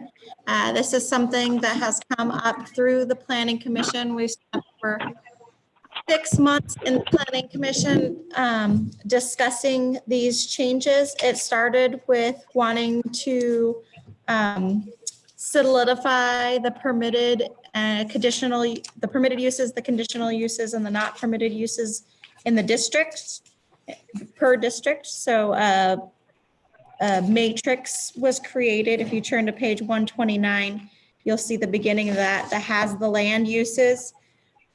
Once those land uses were written, and I would like to point out the ones that are in black are land uses that are already in the code. The ones that are in red were not in the code. A lot of inconsistencies were able to be seen and a lot of things that were not included. For instance, I'd like to point out that, let me find it real quick. On page 130, you'll see bed and breakfast, cabin rentals, motel, hotel, lodge.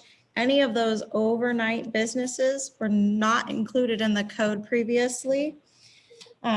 This matrix adds those in along with other land uses like junkyard, lumberyard, mini storage unit. Some of these things we may not have currently, but where they're in here in case they come up in the future. Of course, it's up to council, anything that needs to be removed or added.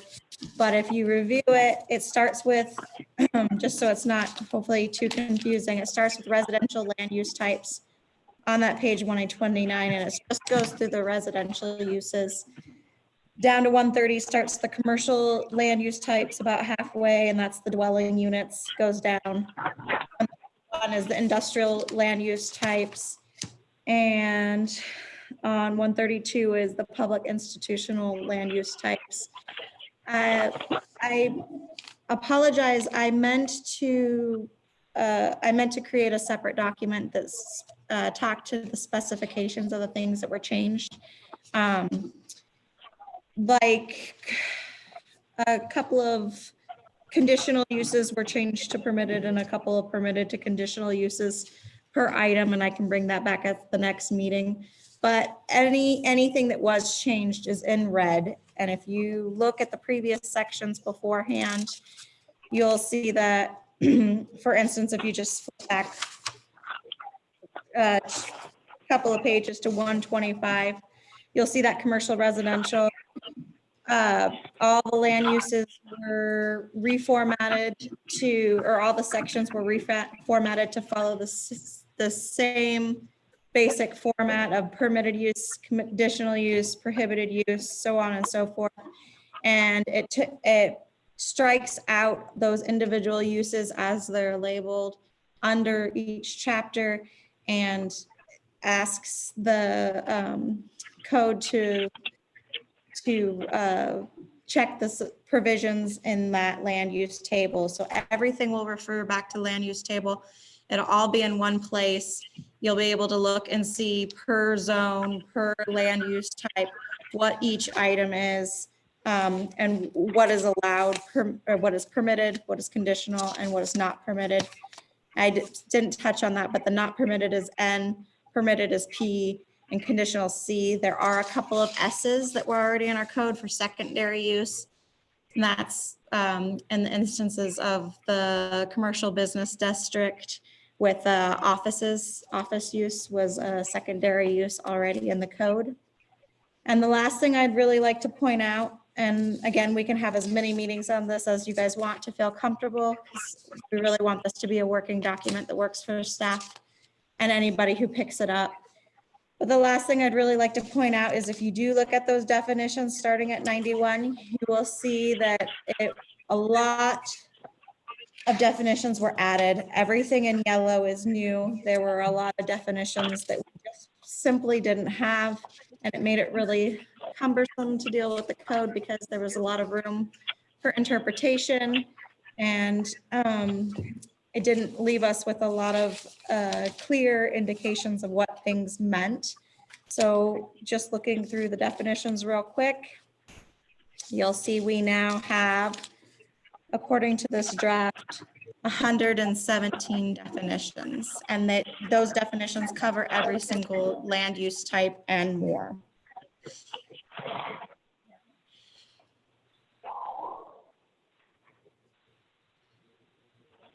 Comments?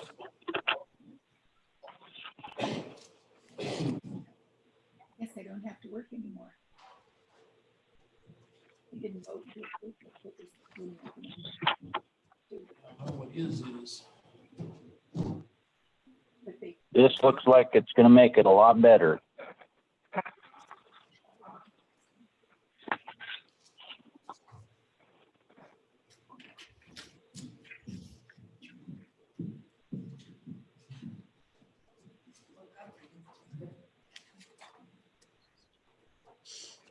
Mr. Mayor, may I make a comment? Yes, go ahead. So I want to get you guys kind of wrapped around what this project, how long it's taken. Brady's done my share of work. I've just done a lot of input, but this has been a long process. And this absolutely helps us do our jobs better, but having clear, concise code is key to being successful with our operations and what we're trying to do. And she did a fantastic job with taking so much time and so much detail and working with planning and zoning. And so I want to really give her kudos on her great work. And the matrix was something that is really intimidating at the beginning, but if you really look at the matrix, it is such a useful tool for us to be able to go to a piece of the code, go to the definition, see what's allowed, and it'll make our jobs and the community's understanding of Title 18 that much better. So I just want to commend Heidi and then also just really comment on how excited and how much we're looking forward to utilizing this part of Title 18 because it has been frustrating in the past. All right. Thank you. Open to council comments.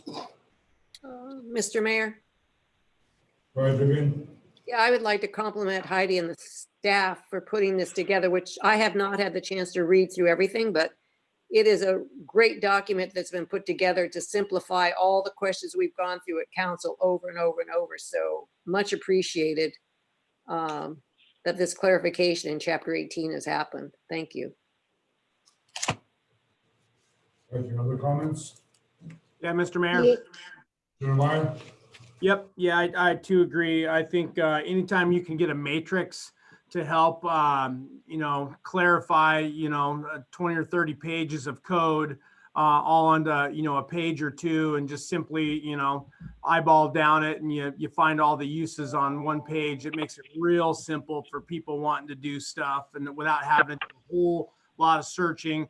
And then the biggest thing is getting all the definitions cleaned up. That's huge too. Obviously, we always run into little caveats and little weird things within our, all of our codified language. So that's good. It looks like obviously a lot of work has gone into this, and yeah, I think it'll take a couple meetings to get all, for everyone to thoroughly go through it, understand it, and then come back with a series of questions, and then. But I think we'll be able to work through it. I like the format and. It's good. So thank you guys for the, for all those on the planning commission and, and the city, for anyone else that participated in putting all this together. Thank you. Other comments, council? Yeah, I wanted to say basically the same thing. I want to thank the girls for putting this together and anybody on planning and zoning. It does make it a little bit, I have not read the whole thing. I intend to, but it looks like it pretty much answers all the questions that we had. So thanks for all your hard work on this. Thank you, George. Maybe, would it be possible for us to approve this a piece at a time? Could we, for example, say, okay, next meeting, we're going to consider the first 20 pages and break this up into bite-sized chunks so we can talk about intelligently and pass that first 20 pages and then come back next week with some more. Is that a reasonable way to go after this, or should we just Yeah, Let's this is try just- to wait for the whole thing all at once and come This- back and hash it This is out. just for discussion. Right? Yeah, I Yes, go understand ahead. that. Yes, Mr. Mayor, we could do that, but if we're just talking about individual pieces of the document, I might almost suggest having a work session before each meeting, like a half-hour work session to go over a piece of it. That way it's not holding up the meeting without, because you wouldn't want to take action without having the whole thing be approved, correct? Instead of breaking up the document, you could talk about each section until That's there's a fine. concise agreement on each piece and then bring it back. That's how we did it in the planning commission meetings, that in that setting we had, we talked about it in chunks, and I fully agree. Yeah, that sounds like a little better way to try to deal with this than it's pretty. Yes, I guess my question is, I'm curious if it was acceptable to the council if they wanted to do that. I think that that's great. And the more time spent with it, the more things that we learn. So I guess I suggest the work session just because then it's not holding up the meeting and it's more of a free form conversation. I agree. Yes, That works for me. I'm in agreement. Yep, I'm good. I agree. Okay.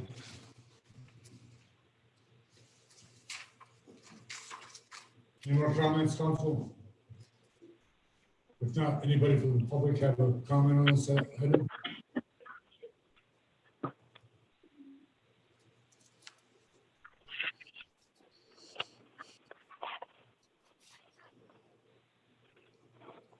See anybody? I'm not seeing anybody raise their hands from the public, Mr. Mayor. Okay, closing public comment. Those were discussion, we need no action on. Moving on to administration, treasurer's report, none. City manager's report, see later.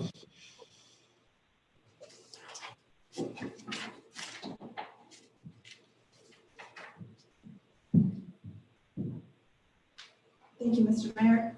On page 51 of your laydown is page 1 of the city manager's report. We have been continuing our efforts on COVID-19 management, mitigation, and coordination, continuing our public education and outreach efforts to the community, and also Paul has been spending a lot of time on that piece. Our emergency mitigation management team is we're developing a document where we consider our thresholds of risk, which relates to our resource and then scenario risk development depending on case counts here in Seldovia. And as we get further down the road with that, I'll be sharing a draft of what we've come up with in terms of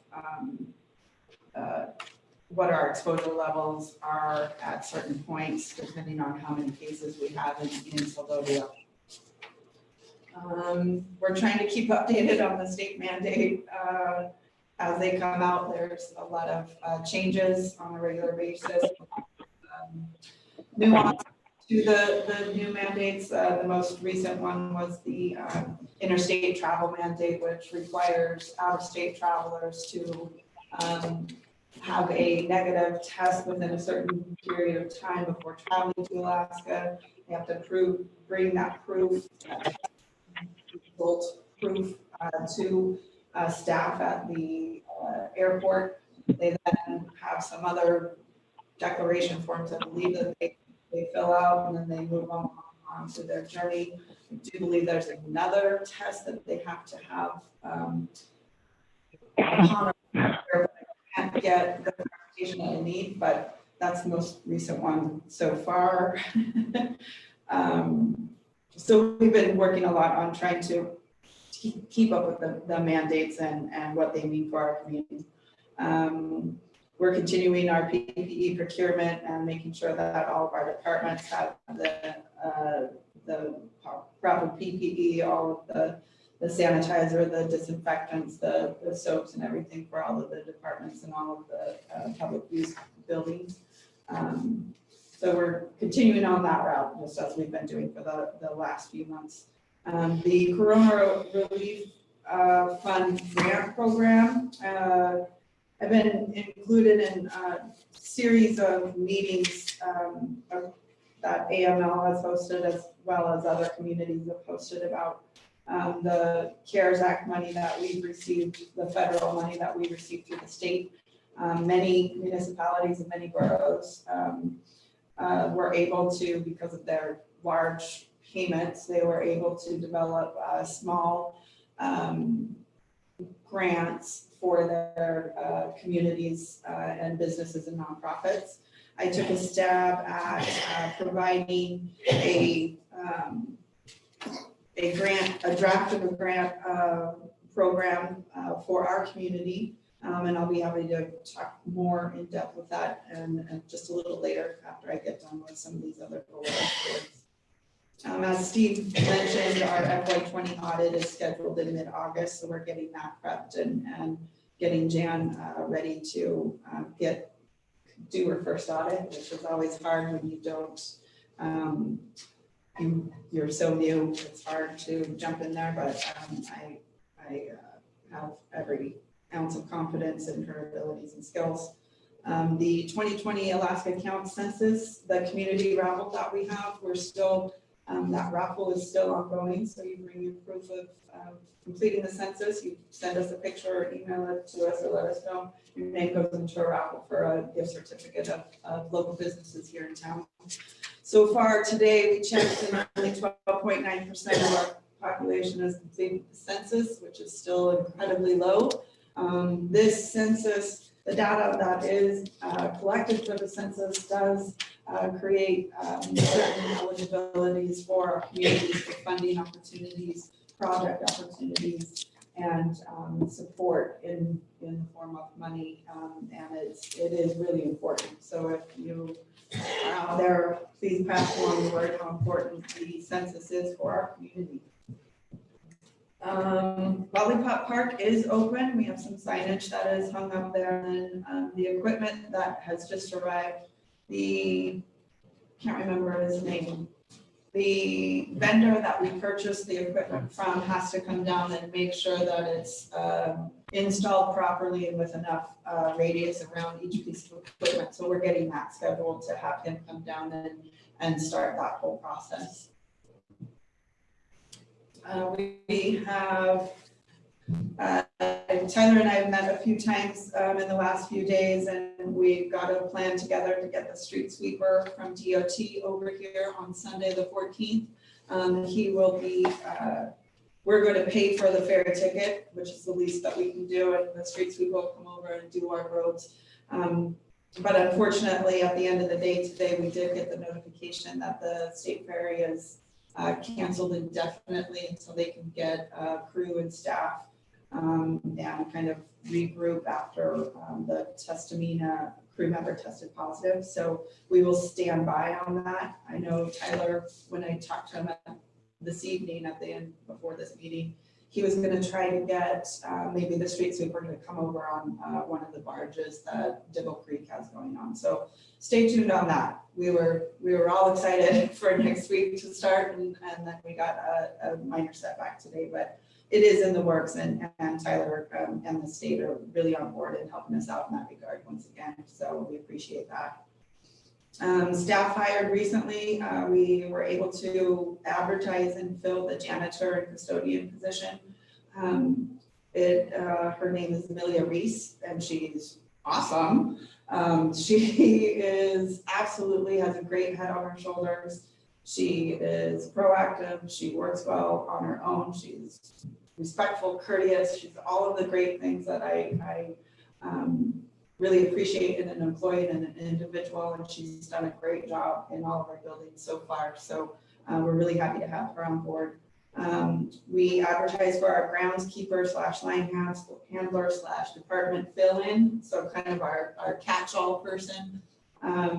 And we advertised for that, and I got an application immediately and filled that position immediately. So Amanda Miller will be taking on that role of taking care of any fill-in stuff that we need in terms of the harbor master, weed whacking, grounds maintenance. She's gonna do line handling. We have some painting and some other projects. So she's a perfect fit for it. We're excited to get her on board. So she'll be starting here in this weekend.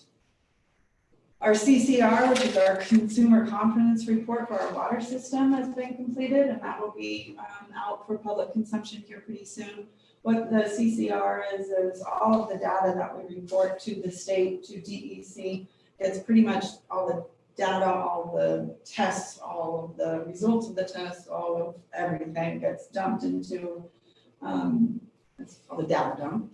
And it gets sorted out, and then we produce a consumer confidence report with DEC's coordination with them to basically show individuals and people that may be interested how clean our water is and how we operate our water system. So it's something that we do every year, but we just got notified that that was completed this week.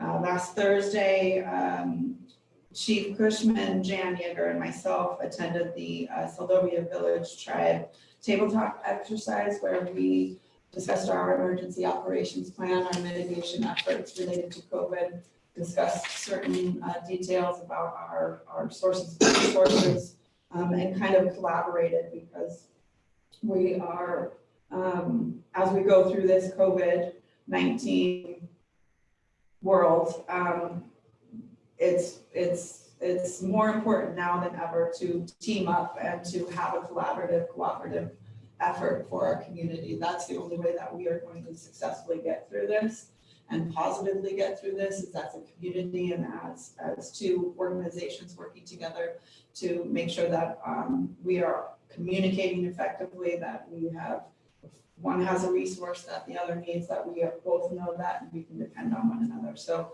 that was a really productive tabletop exercise, and that was all day last Thursday, and we gained some great benefit from it. So Water Treatment 1 certification. So this spring, we tried to get Jonathan into the certification class, and it was canceled due to COVID. And the next one was this June session, and I called to register him, and it was full. And I talked to the lady, and I had her put our name on a sticky note just in case somebody might drop out. She called me on Friday, and somebody dropped out. So that's great news, because Jonathan's going to be up in Anchorage, and he'll be getting that water treatment certification that'll take us into that next phase of his employment year. And it will also just help our water system, not only for operational wise, but he'll get those certifications needed that our operations or our water treatment plant requires. So that was really positive. Water infrastructure projects, we've really wrapped up the majority of the street main leaks that were identified. And this weekend, there was a residential leak, a significant residential leak that we had been kind of going back and forth on regarding how they were going to get it repaired. And Charles and Jim Hawkins donated their time and equipment to, they out of goodwill and generosity, they donated themselves, and they got that water leak fixed for the individuals, for the household. And what the city did, we provided the materials and supplies for them to get that fixed. But it was a huge success. Not only were the homeowners really relieved so that they were able to get that help and get that assistance, but if you look on page 52 of our of the report, you can see that the water consumption on days 30, beginning at 37, 38, 39 dropped immensely. And that was the day that that repair got fixed. So, and we're hovering right there at that 60, between that 40 and 60,000 gallons a day mark, which is exactly where we want to be. And if you have the opportunity, if you see Jim and Charles out on the street, really thank them for just taking that time out of their days and getting that fixed, because it made a huge difference for our water system, for the community, and for those residents that wouldn't otherwise be able to financially afford getting that fixed. So it was all around a win-win operation, and we're happy to see those numbers drop that significantly. So are we essentially leak-free now? We're not going to say leak-free, no. Public Works, we have any of the identified leaks that we have identified over the last year and a half, 2 years, we've addressed those. We are monitoring our water consumption regularly, and we knew that because of the leaks that we did fix, we'd see a dip, but then we're still hovering at that 100,000 gallon range, and we just didn't know where it was. Kevin was down here last week, or recently, just gonna say recently, everything runs together at this point. And he was able to go through a few of the places that they had some concerns and question about, and they didn't hear any leaks. Now, we're always gonna have leaks, but a leak that was this significant, we can attribute that to be ongoing for a long time. And we were finally able to see the result that we've been expecting with those repairs. So we're going to keep looking. We're always on the hunt for leaks because we do know the importance of taking care of that infrastructure. But it was just a really good moment when we saw the consumption dip that much.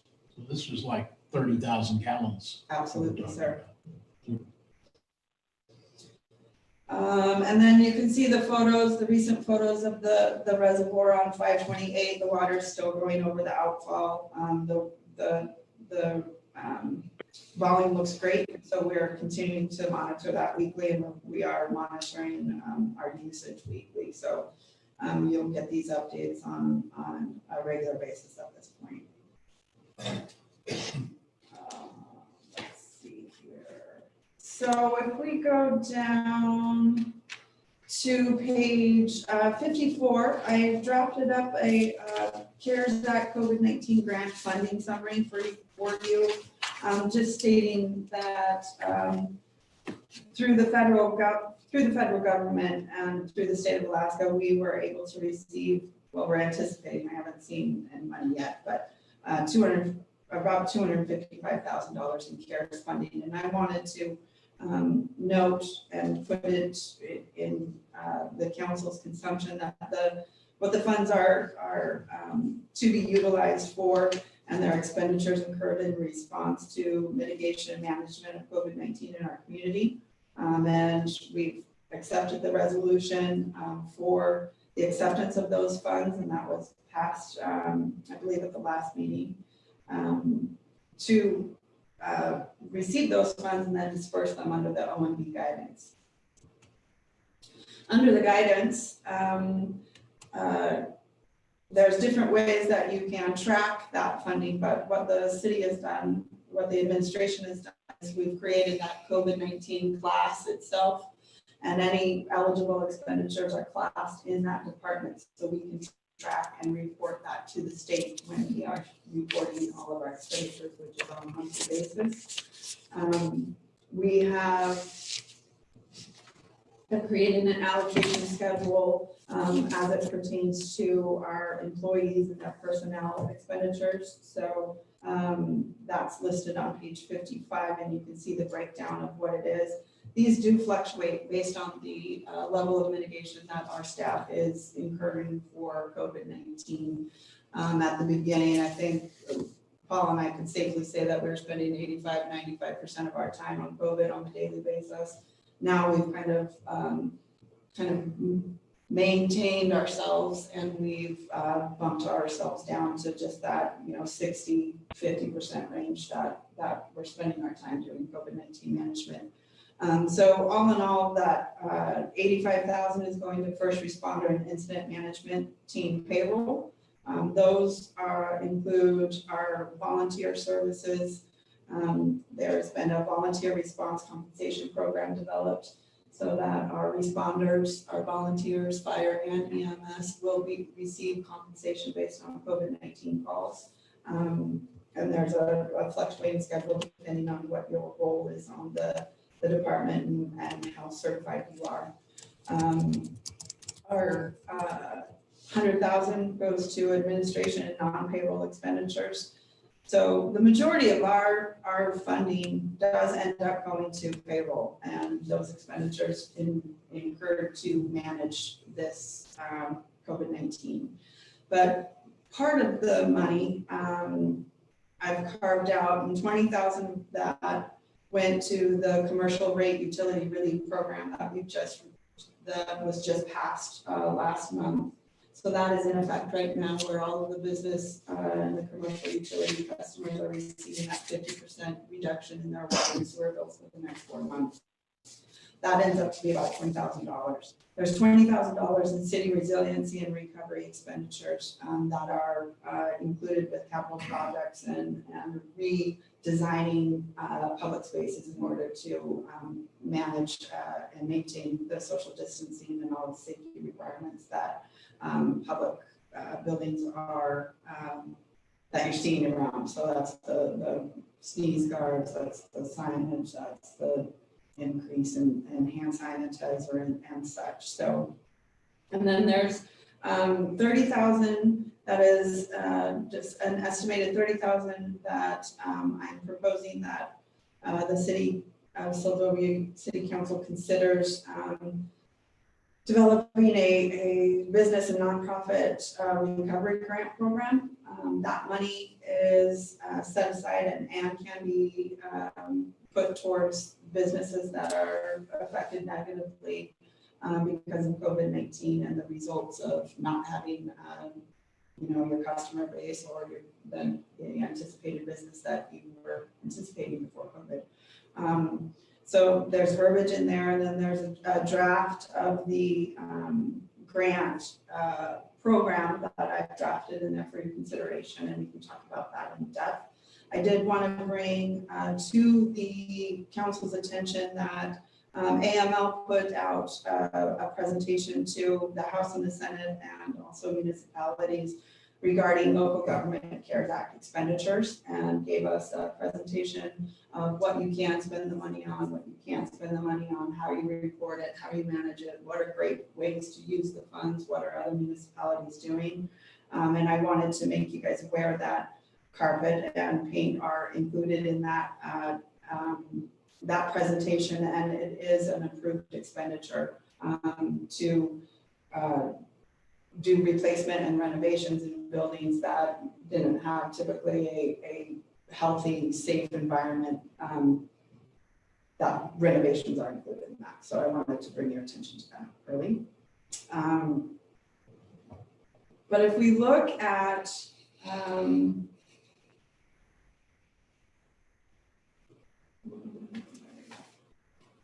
so page 72, and this is a rough draft. I've been working on this and I noticed a few things, but the goal when developing a grant program that would be available to businesses and nonprofits is that we realize that there's a negative economic impact felt throughout this community, not just in the business sector and the nonprofit sector, but we are all being impacted in some way or another. It just, we're not all in the same boat, but we're in the same storm. We want to find ways that we can support our businesses to get through this. One of those ways was the utility relief program.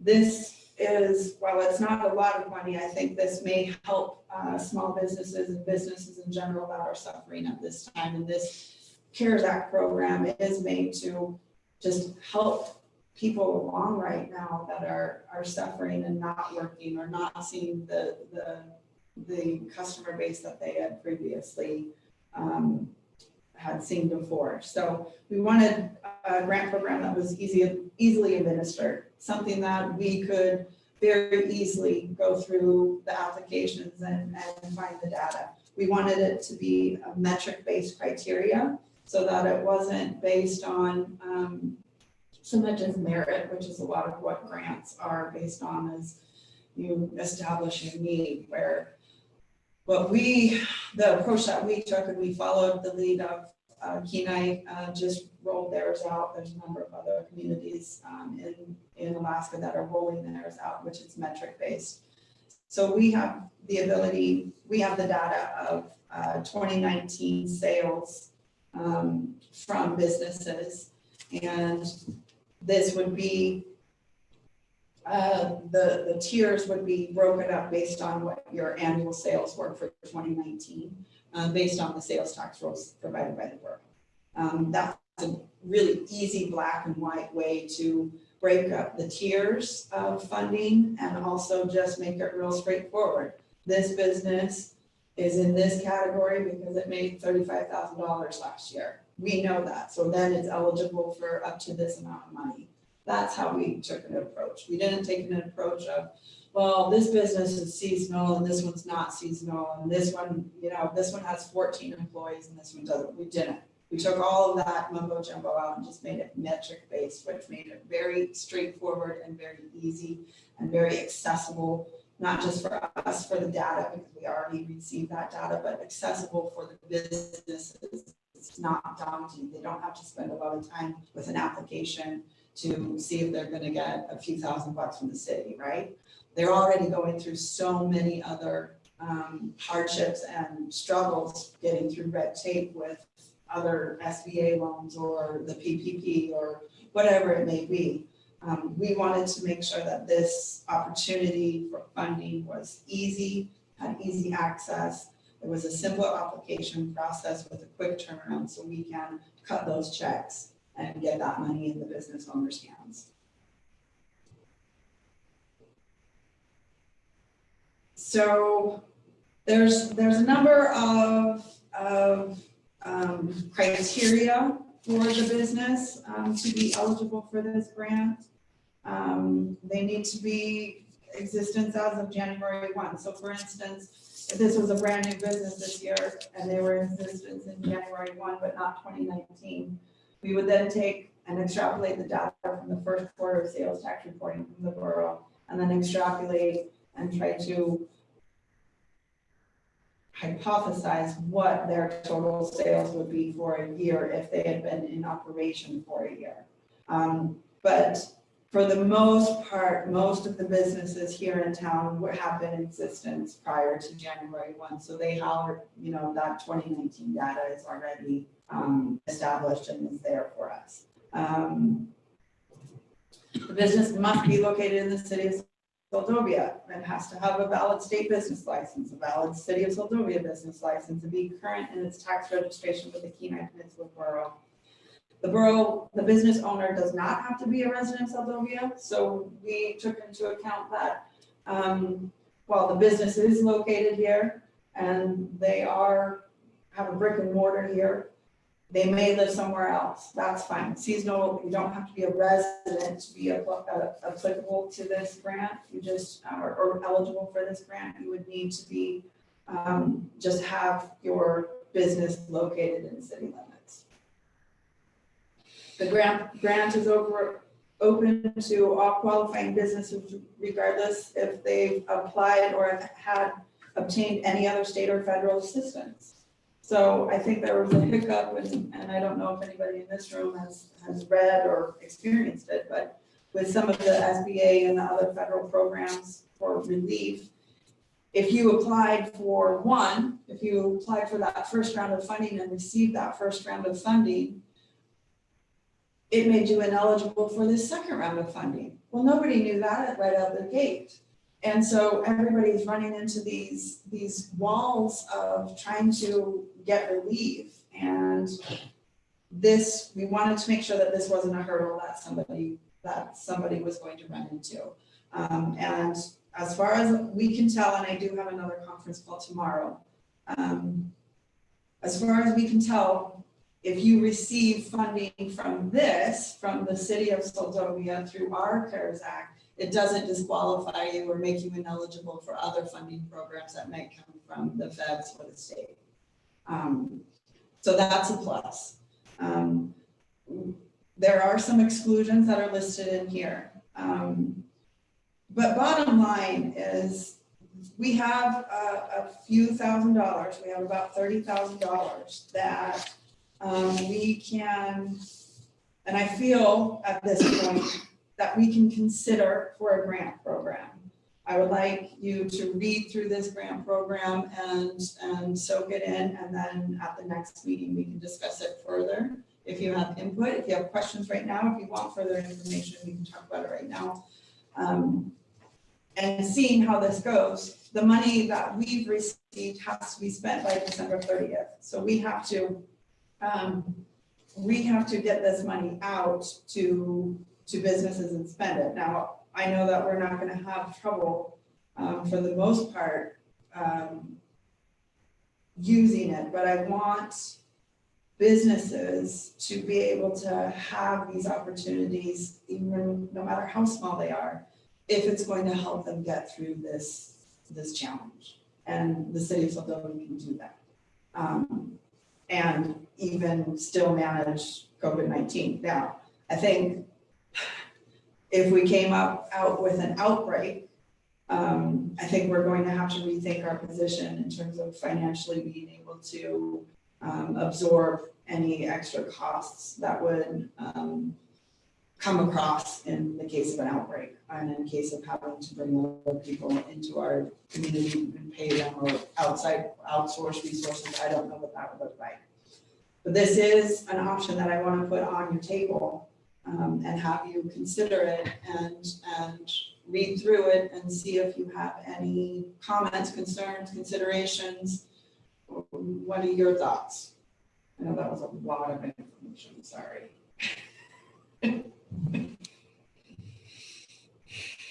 You're a hard act to follow. I talk so fast, sorry. Well, you do your homework, and when you come with something, it's pretty well thought out and planned out. I tend to support whatever you want to do, but I will definitely look at this. Okay.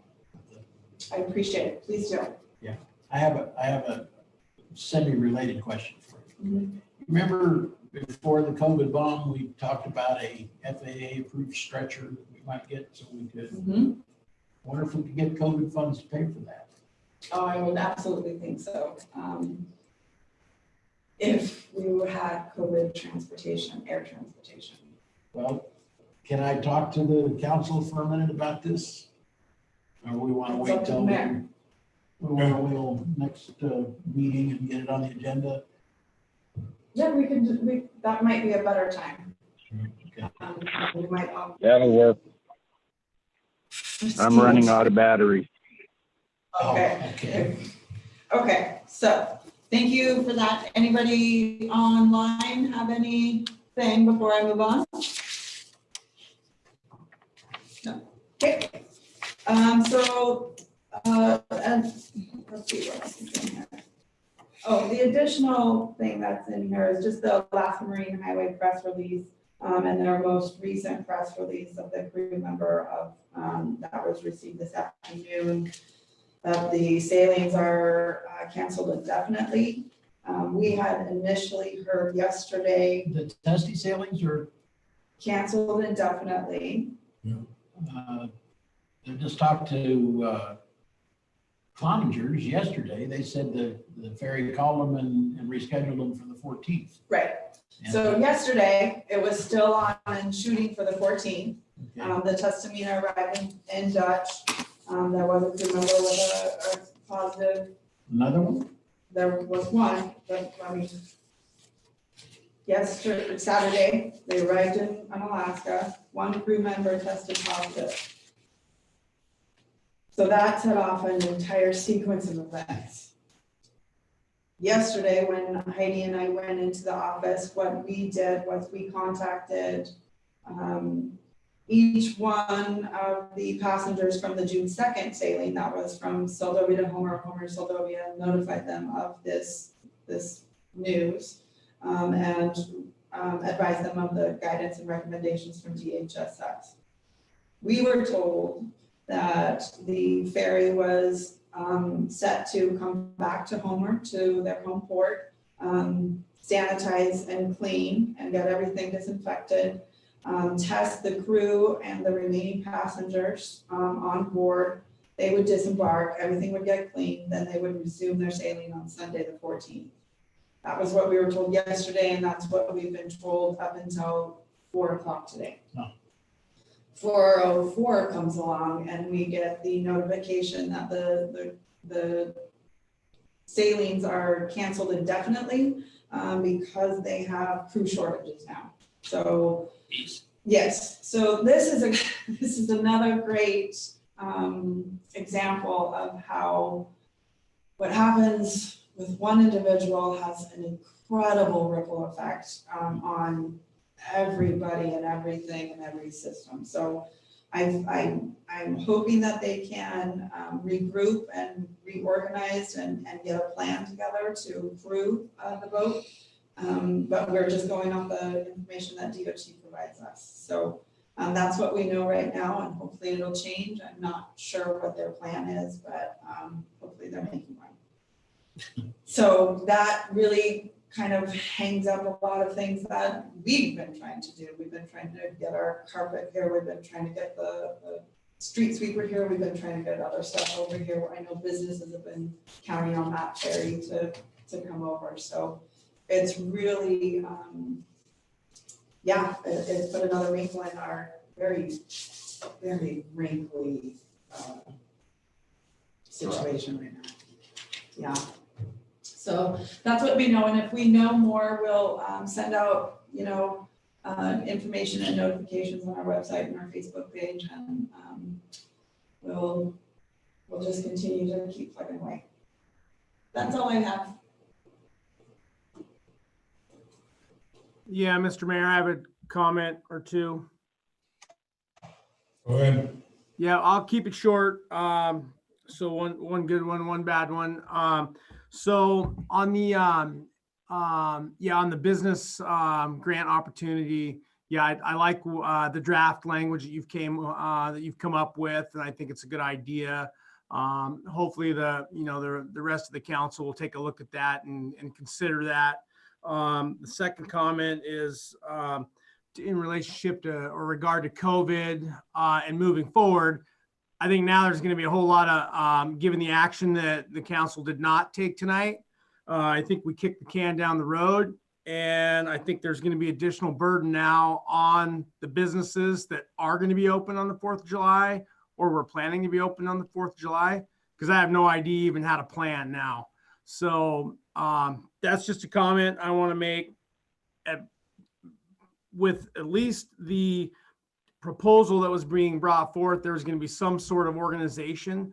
Now I don't even know what we do. I don't know if there's any organization or coordination. So I don't know. I just want to throw that out there, but I guess there'll be more to that, I'm sure. I mean, down the road, so we can talk either privately, or I'm sure there'll be more questions from other community members. So thanks.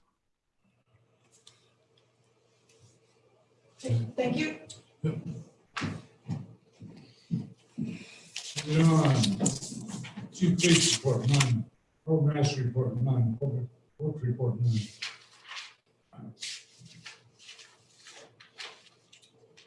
Information items not requiring action in the executive session, none. Council mayor comments concerning items not on the agenda.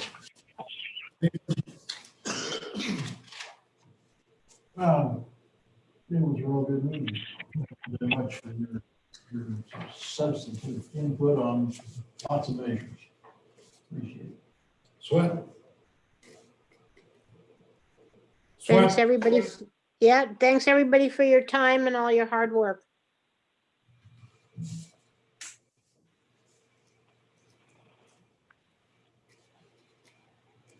Are you done? Hello? I'm done. Okay, forward. Yeah. I'd like to thank the staff for all the hard work and the crew working out there on their own time. That's great. 4th of July thing may come back on the next meeting. I don't know. We'll see how it goes. But thank you, everybody. It's been a good meeting. Campbell. Yep, same. Thank you, everyone. I appreciate all of the spirited conversation and debate. And yep, we'll just see how it shakes out. Thanks. Morrison, And just thank the staff for the job and happy 4th. Ross, Yes, thanks everyone for all your hard work. Yeah, a lot of good discussion tonight, and you never know what may come up as far as the 4th of July goes. But I think it'll all work out in the end. It'll all work out and what happens. But great ideas happen out of the city office. I think the grant opportunity is fabulous. It'd be great to see the census somehow get a little bit higher. And I didn't realize that was a little good deed that was done by Jim and Charles. That's wonderful. I'll give them a pat on the shoulder when I see them. Thank you, everyone, for tonight's meeting. thank you, staff, thank you, council. In case you don't know, for example, Charles was at the water filtration plant 2 this morning. Anytime there's an emergency up there, alarm goes off and calls in. So he's on 24-hour call. Anyway, next meeting, record meeting will be on Monday, June 22nd, 2020 at 6 p.m. Motion to adjourn, please. We adjourn. Make a motion to adjourn. Second.